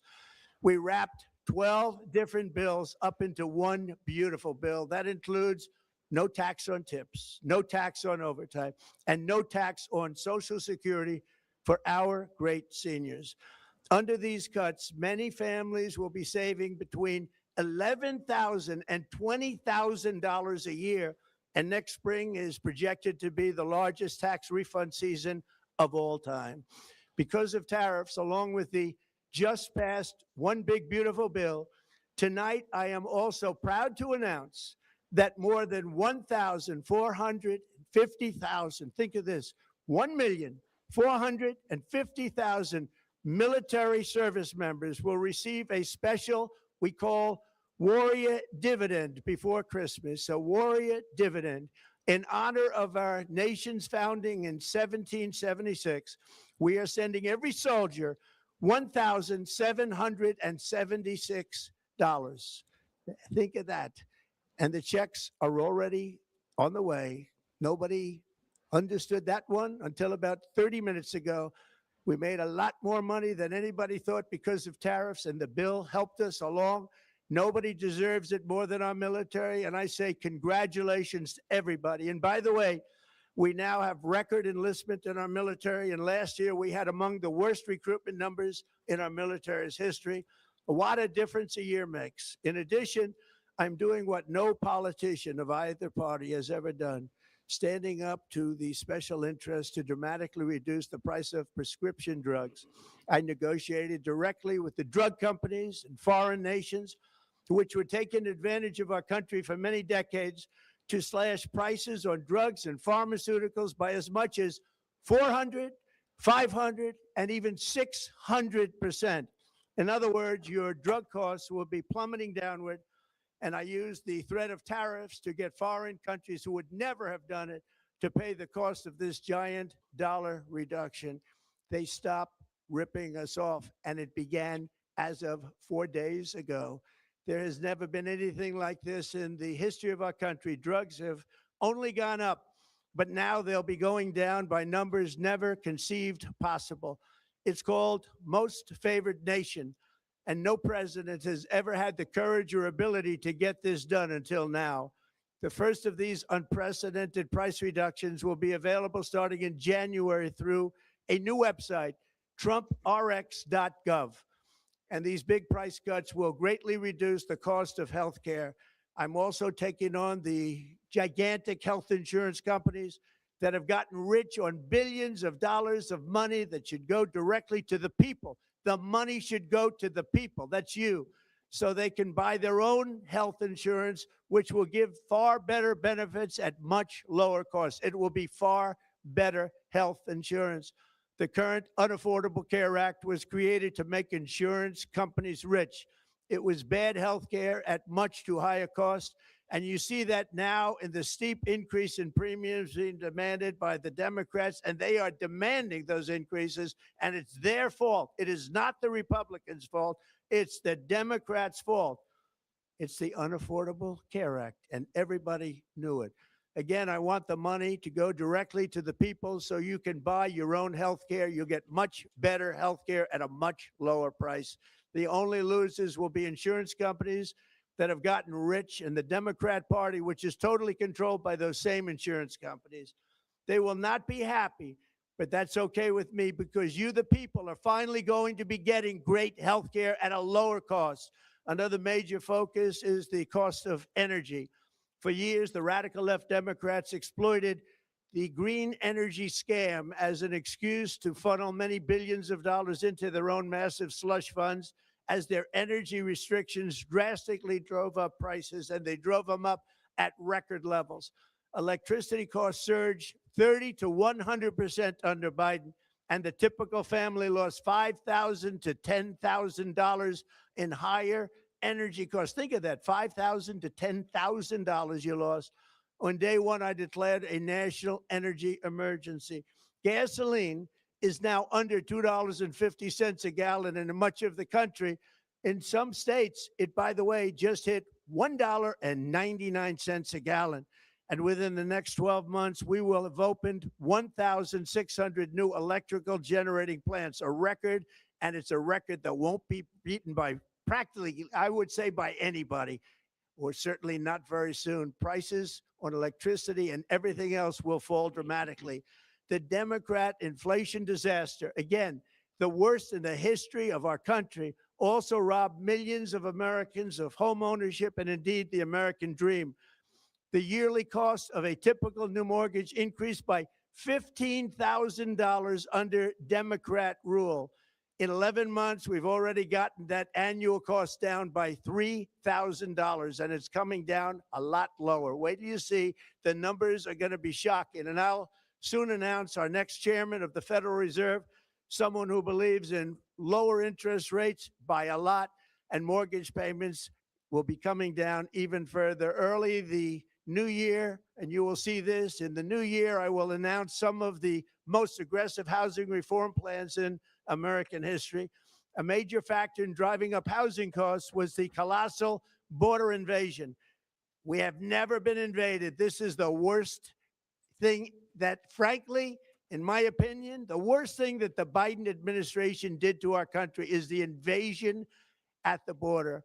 The last administration and their allies in Congress brought in millions and millions of migrants and gave them taxpayer-funded housing while your rent and housing costs skyrocketed. Over 60% of growth in the rental market came from foreign migrants. At the same time, illegal aliens stole American jobs and flooded emergency rooms, getting free health care and education paid for by you, the American taxpayer. They also increased the cost of law enforcement by numbers so high that they are not even to be mentioned. For the first time in 50 years, we are now seeing reverse migration as migrants go back home, leaving more housing and more jobs for Americans. In the year before my election, all net creation of jobs was going to foreign migrants.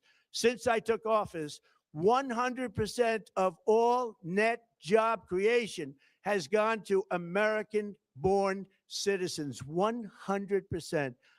In the end, government either serves the productive, patriotic, hardworking American citizen, or it serves those who break the laws, cheat the system, and seek power and profit at the expense of our nation. Look at Minnesota, where Somalians have taken over the economics of the state and have stolen billions and billions of dollars from Minnesota and indeed from the United States of America. And we're going to put an end to it. For so long as before my election, the vast majority of good and decent Americans were forced to watch as corrupt politicians plundered the halls of power, exploited our taxpayers, and pillaged every system that makes civilized society function. But not anymore, and you see that every day, not anymore. We're putting America first, and we are making America great again. Very simple. We are making America great again. Tonight, after 11 months, our border is secure. Inflation is stopped. Wages are up. Prices are down. Our nation is strong. America is respected, and our country is back, stronger than ever before. We're poised for an economic boom, the likes of which the world has never seen. Soon we will host the World Cup and the Olympics, both of which I got.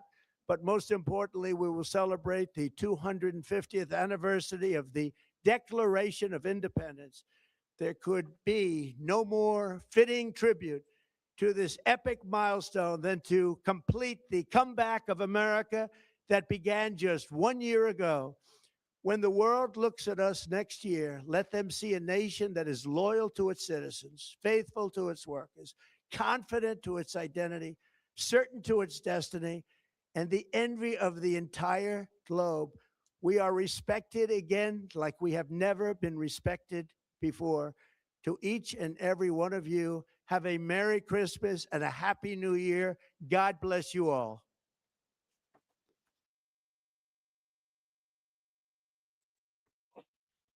All righty then. I mean,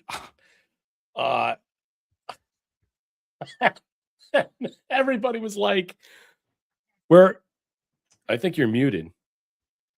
Are you muted? Yeah, I think you're muted. Yeah, you're. Okay, here we go. I That was like, man. mean, yeah, State of the Union. It sounded like something like they were going to do a video or so. I mean, honestly, what happened to the war? I thought there was, the yeah. drum beat. Whoa. Yeah. The drum head, the war beats. I mean, what happened? Everybody's saying, we're going to go to war. Like, people are on YouTube. I'm glad everybody's on YouTube asking, like, are we going to go to war? And I'm like, I don't know, but we didn't start the fire.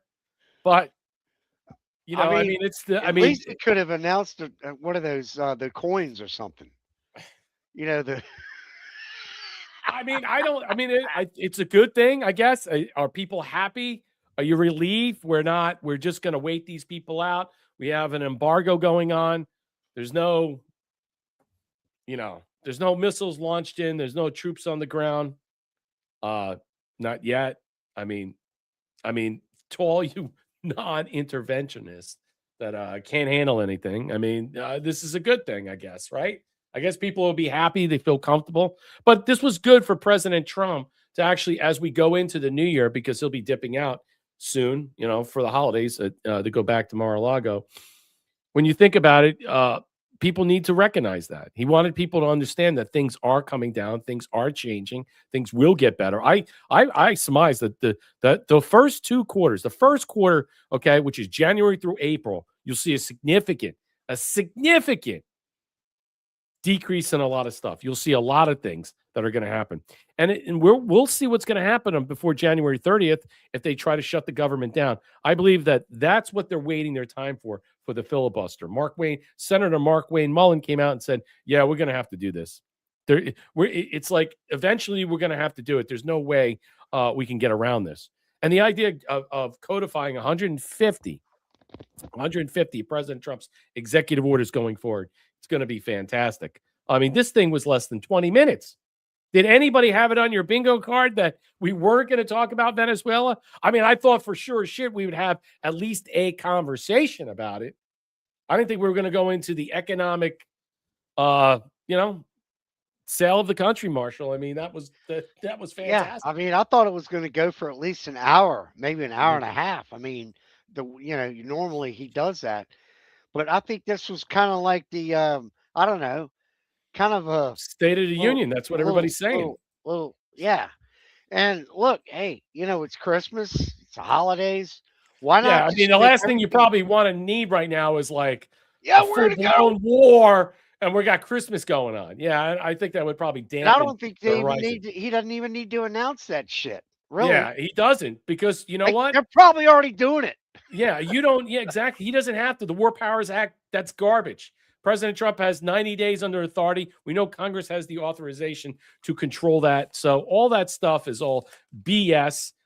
He's got new diplomacy going on, a new strategy with the Trump collery. I think people were wrong about this. I think people suggesting that this was going to be about this in some way were completely off. And that's a good thing. That just shows you he keeps people on their toes. He keeps people on their toes. They don't know what's going to happen. The fact is that you heard Tucker Carlson say that to Judge Napolitano. Well, this is what I heard. But that doesn't mean every time you hear something. See, it's a lot of misdirection. It's the whole thing with the Susie Wiles and the KFAB that's going on with MTG. She's running for governor. They got to make sure she's in a certain position to act like she's going against President Trump to get her into that position where people will vote for her. The dark rhinos, so to speak, that are in there. A lot of this stuff is all misdirection. I really do believe that. Look, Wiles is just moving on. She probably was a well-respected, liked person that this perfectly put hit piece was a perfect synopsis to sign off from and to, avail. The fact is that she has a sense of humor. And whether or not, whatever you take from that, I don't know if it's ever going to be proven. What difference does it make? I mean, the chief of staff is a very powerful position and stuff. But yes, if Dan Scavino is going to be the next chief of staff, it's going to be pretty amazing. I think Trump did a major rug pull. Yeah, I think so on too. On the frothing mouths. Yeah, the frothing mouths were like, oh, he's getting a war. We're gonna have war. Yeah. Well, do you feel that, Curious Cat? I have a feeling he switched topics. Do you think that initially he wanted to go forward with that to discuss that, and then he changed economically, or they had this ready to go? I think I think the whole thing was already set up. Man.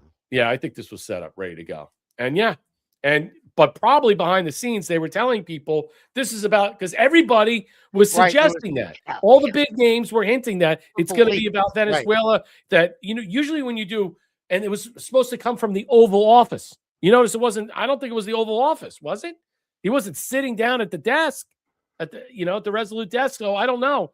I mean, I just like the decorations, man. I think it's great. And he was standing there talking to people. I think it was great. It was fantastic. So one last thing, we'll cover this. I thought this was interesting. Slay News put this out. NASA's Mars probe mysteriously goes dark after close encounters with the interstellar object 3I or 3-1 Atlas? I think it's 3I. NASA reveals stunning new details after abruptly losing contact with one of its key spacecraft orbiting Mars. Just days after the probe's close-range observation mission involving the mysterious interstellar object.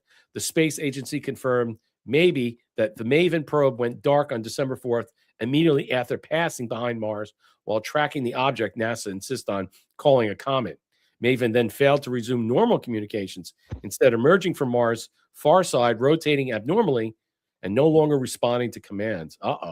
NASA now believes Maven's orbit has been altered, though officials admit they won't know the full extent until or after the probe starts transmitting again. Maven has served as a primary communications relay for multiple Mars rovers since 2014. Maven was photographing the 3I Atlas weeks earlier. Maven came in within 18 million miles of that in October and reportedly captured several images of the object passing through Mars. NASA released some of this. The blackout occurred just as the probe once again monitoring the object's trajectory. NASA insists the malfunction is a coincidence, of course, but the public isn't buying it. Social media is rough. NASA is lying. NASA lies all the time. Their very existence, let me just say this, is built on a lie. Do you understand that? NASA's very existence is built on a lie. They're there for what? Diversion, deflection, distraction. They were not there to tell you the truth. They were not the voice of reason to show that we're going to be part of the stars.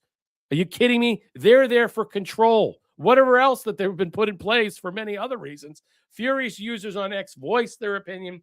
NASA is lying, won't release images, and they know what it is. Whatever it's piloting, the 3-1 Atlas knocked Maven offline. Either way, NASA's lying. Does anyone still trust NASA? No. I mean, the fact that it's still there, and then they just appointed a new administrator, Jacob Isaacman. Yeah. NASA has offered no detailed explanation for the probe's sudden rotation. Harvard astrophysicist Avi Loeb situation raises questions. Loeb has reported questioned NASA's premature classification of it. Noted the agency has already released some photos. It's not up to NASA, told Newsmax. There are hundreds of observations around the globe that deserve this. There are too many telescopes available to block the data. Okay. I don't know. I'm not really into that per se. I don't care about this Object 3-1 or 3I Atlas. I know people saying it's something. It's not a meteor. It's not an asteroid. It's a controlled entity that's driving NASA's line. I mean, why are we even discussing the very fact that you can believe anything that comes from them in some way? Why even like hold an argument that you could say, oh, you could trust them in some way? What is it? What is their benefit? What do they do? I mean, if we're under the idea that Space Force is here and then we're moving off and out and we're going to give them how much more money? You just put a new administrator in there that's going to shoot up more rockets for Elon Musk. I mean, what are we benefiting from this? What are we getting out of this stuff? I mean, we're just wasting money. I mean, Elon Musk is worth $700 billion. That's what his estimated wealth is. Why we subsidize all his toy rockets and all this other stuff. I mean, what is the point of this money? What are we doing here? Can anybody explain this? I don't think anybody believes the world that we think it is, the concept of space. I think, man, every time that we have these discussions and get into it, it's like a pitfall. It's a pitfall. And, older folks, you listen to them, it's like NASA's a waste of time. They're like, it's a waste of time. Today, the younger generation is like, it's a waste of time. It's a waste of money. They don't buy it either. Yeah, they're all liars. Thank you, Thea, for the cookie. Trusty Turner for the cookie. And Thea for the cookie. Yes, they're all liars, Marshall, before we dip out. I mean, So, what's this somebody- 313? I don't even know. This Atlas rocket? Yeah, the whole, I mean, they called on a phone back in 1968 Yeah. from the moon. Mhm. And we're talking to us down here. We can't even make cell phones work right, man. I know. Right on Yeah. Earth, on Earth. Just programming, Blue Beam It's coming. fucking Blue Beam 2, yeah. I mean, it's possible. I think so. I think whatever this 31A rocket, is it going to be part of it? I mean, When I saw that the lunar moon, what was it? The moon rover, yeah. the little car they drove around. And I'm looking at that thing when I was a kid and I saw that thing. And I'm like, man, this looks really fake. It looked like they had an umbrella that was supposed to be some kind of a satellite, I guess, or something. It looked like some dude took a frame from a junkyard from an auto junkyard and built it in his garage and put some, beach chairs on it. And I that's know. what it looked like. And now the Pope's coming out. Oh, it's happening. We're going to bless our alien friends. Okay. Thanks, Yeah. buddy. I'm like, why don't you go back to doing what you normally do? Okay. We're on a Asking the plateau. CIA We're for not. money. Yeah. 3-1-I. Ooh, 3-1-I. Interesting. Yeah. I'm just over it. I don't really care about that. I just saw that. But I mean, people talk about these things like, in some serious tone. And I don't understand. There's so many other things that we have to worry about. And we get into these discussions that I think in some way are meaningless. They don't have any weight. I mean, President Trump coming out totally, out of the bag, like totally, completely just threw everybody through a loop because everybody was expecting a Venezuelan conversation. Everybody was expecting we got Maduro. Here's his head. Like they're walking around like Predator. He took his head off. And, he got Maduro. His eyes are popping out. King Willie. Remember Predator 2? King Willie, the drug lord. That's what we're going to call. That's what we're going to call Maduro. King Willie, send the Predator in. Trump's good at this, man. He gets the media and everybody frothing at the bit. And then all of a sudden Totally it's like, distracted. Merry Christmas. We got a great economy. We're doing this. It's all great. America. And that's Bye-bye. good. I'm glad. I'm actually glad was it was actually good. positive. It's I actually didn't want to hear any negative news because I didn't want to deal with all the black pillars, all the people like that bitch and moan and like, that's it. It's over. Because they're like you were saying, they're all bitching and moaning the other day when He's owned by the Jews. He threw his arm around him at the Hanukkah dinner. It's Levin, like, yeah. And then they're like, freaking out. Trump, basically, he's now Jewish now. He's eating matzo ball soup. To the people. I'm like, dude, he's the president of the United States. He's the president for everybody. He's not going to sit there and be like, no, and stuff like that. I mean, although it's just funny with the Cutter thing. I really do. All right, well, that's our show. I dropped the gold pills. Maduro's already hiding in his bunker. You think so? You think so? I mean, you think they're waiting? I mean, where is he? The bunker? What bunker does he have? I mean, is he in a mountain cave? He might be already getting ready to leave, man. If they haven't already left, man. Look, if they run out of money, I mean, look, the people will rebel because they can't what? They can't pay anything. I mean, the lights go out. There's no energy. And the Trump food runs out. They're going to block everything. The people revolt. I told everybody, go watch the Jack Ryan series, second series with John Krasinski, season 2. It's all about Venezuela, and it came out years ago.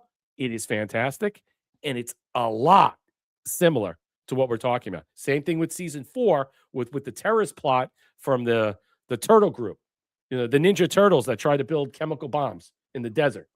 Very similar to that. And I believe a lot of this stuff is all together. Well, that's our show tonight. Thank you, True Terran, for the $50 Rumble Rant. Blue DeVilly, man, for gifting the subscription to Nah Dog. Thank you. Everybody else, thank you for supporting the platform. Good to see you, Thea. Coming in at the end. Thank you so much. Trusty Turnup. Who was here? Who won this? Thea, Wood USA, One Thunder. Thank you guys for supporting the platform. So that's our show. We'll return on, I might do a pop-up tomorrow. I'm going to do a pop-up tomorrow. Friday, I'm going to do a show. Sunday, I'm going to do a show. I'll have Thomas on. I'll be doing the Sunday, what is it? The Sunday show that I'm going to be doing. And then Monday, we'll have a show. And then I'll be gone Tuesday all the way until the 26th, 27th. I'll be out of town. So that's our show tonight. Marshall, any thoughts? We're out of here. Nah, man. I mean, Trump did it right. It was great. I like the positive note. Yeah. I think there's a lot more going on. I think it's great. I think it's great. You know what? I'm not sitting here and saying, I wanted this. I want it. Yeah. I'm like, it's actually kind of a relief. It's actually a relief that all the big names, the inside baseball people, they got it wrong. They got it wrong. Or like even Napolitano, who's not a Trump fan, was hoping that this would happen. So all the naysayers out there, all the black pillars, all the influencers, all right, you got screwed tonight because you wanted something, all right, to sit on the fence, start screaming at. Now you don't have anything. Now all you have is hope. And that's a good thing. And maybe you should wield it more. They all got slapped in the face tonight, man. Yeah, I think so. It was a big slap in the face. Once again, that's our show tonight. Good night. God bless. Be well. Happy holidays. Merry Christmas. I'll Merry return Christmas. tomorrow at Thursday for a pop-up show at 7:30. Good night. Have a ciao, Bella evening.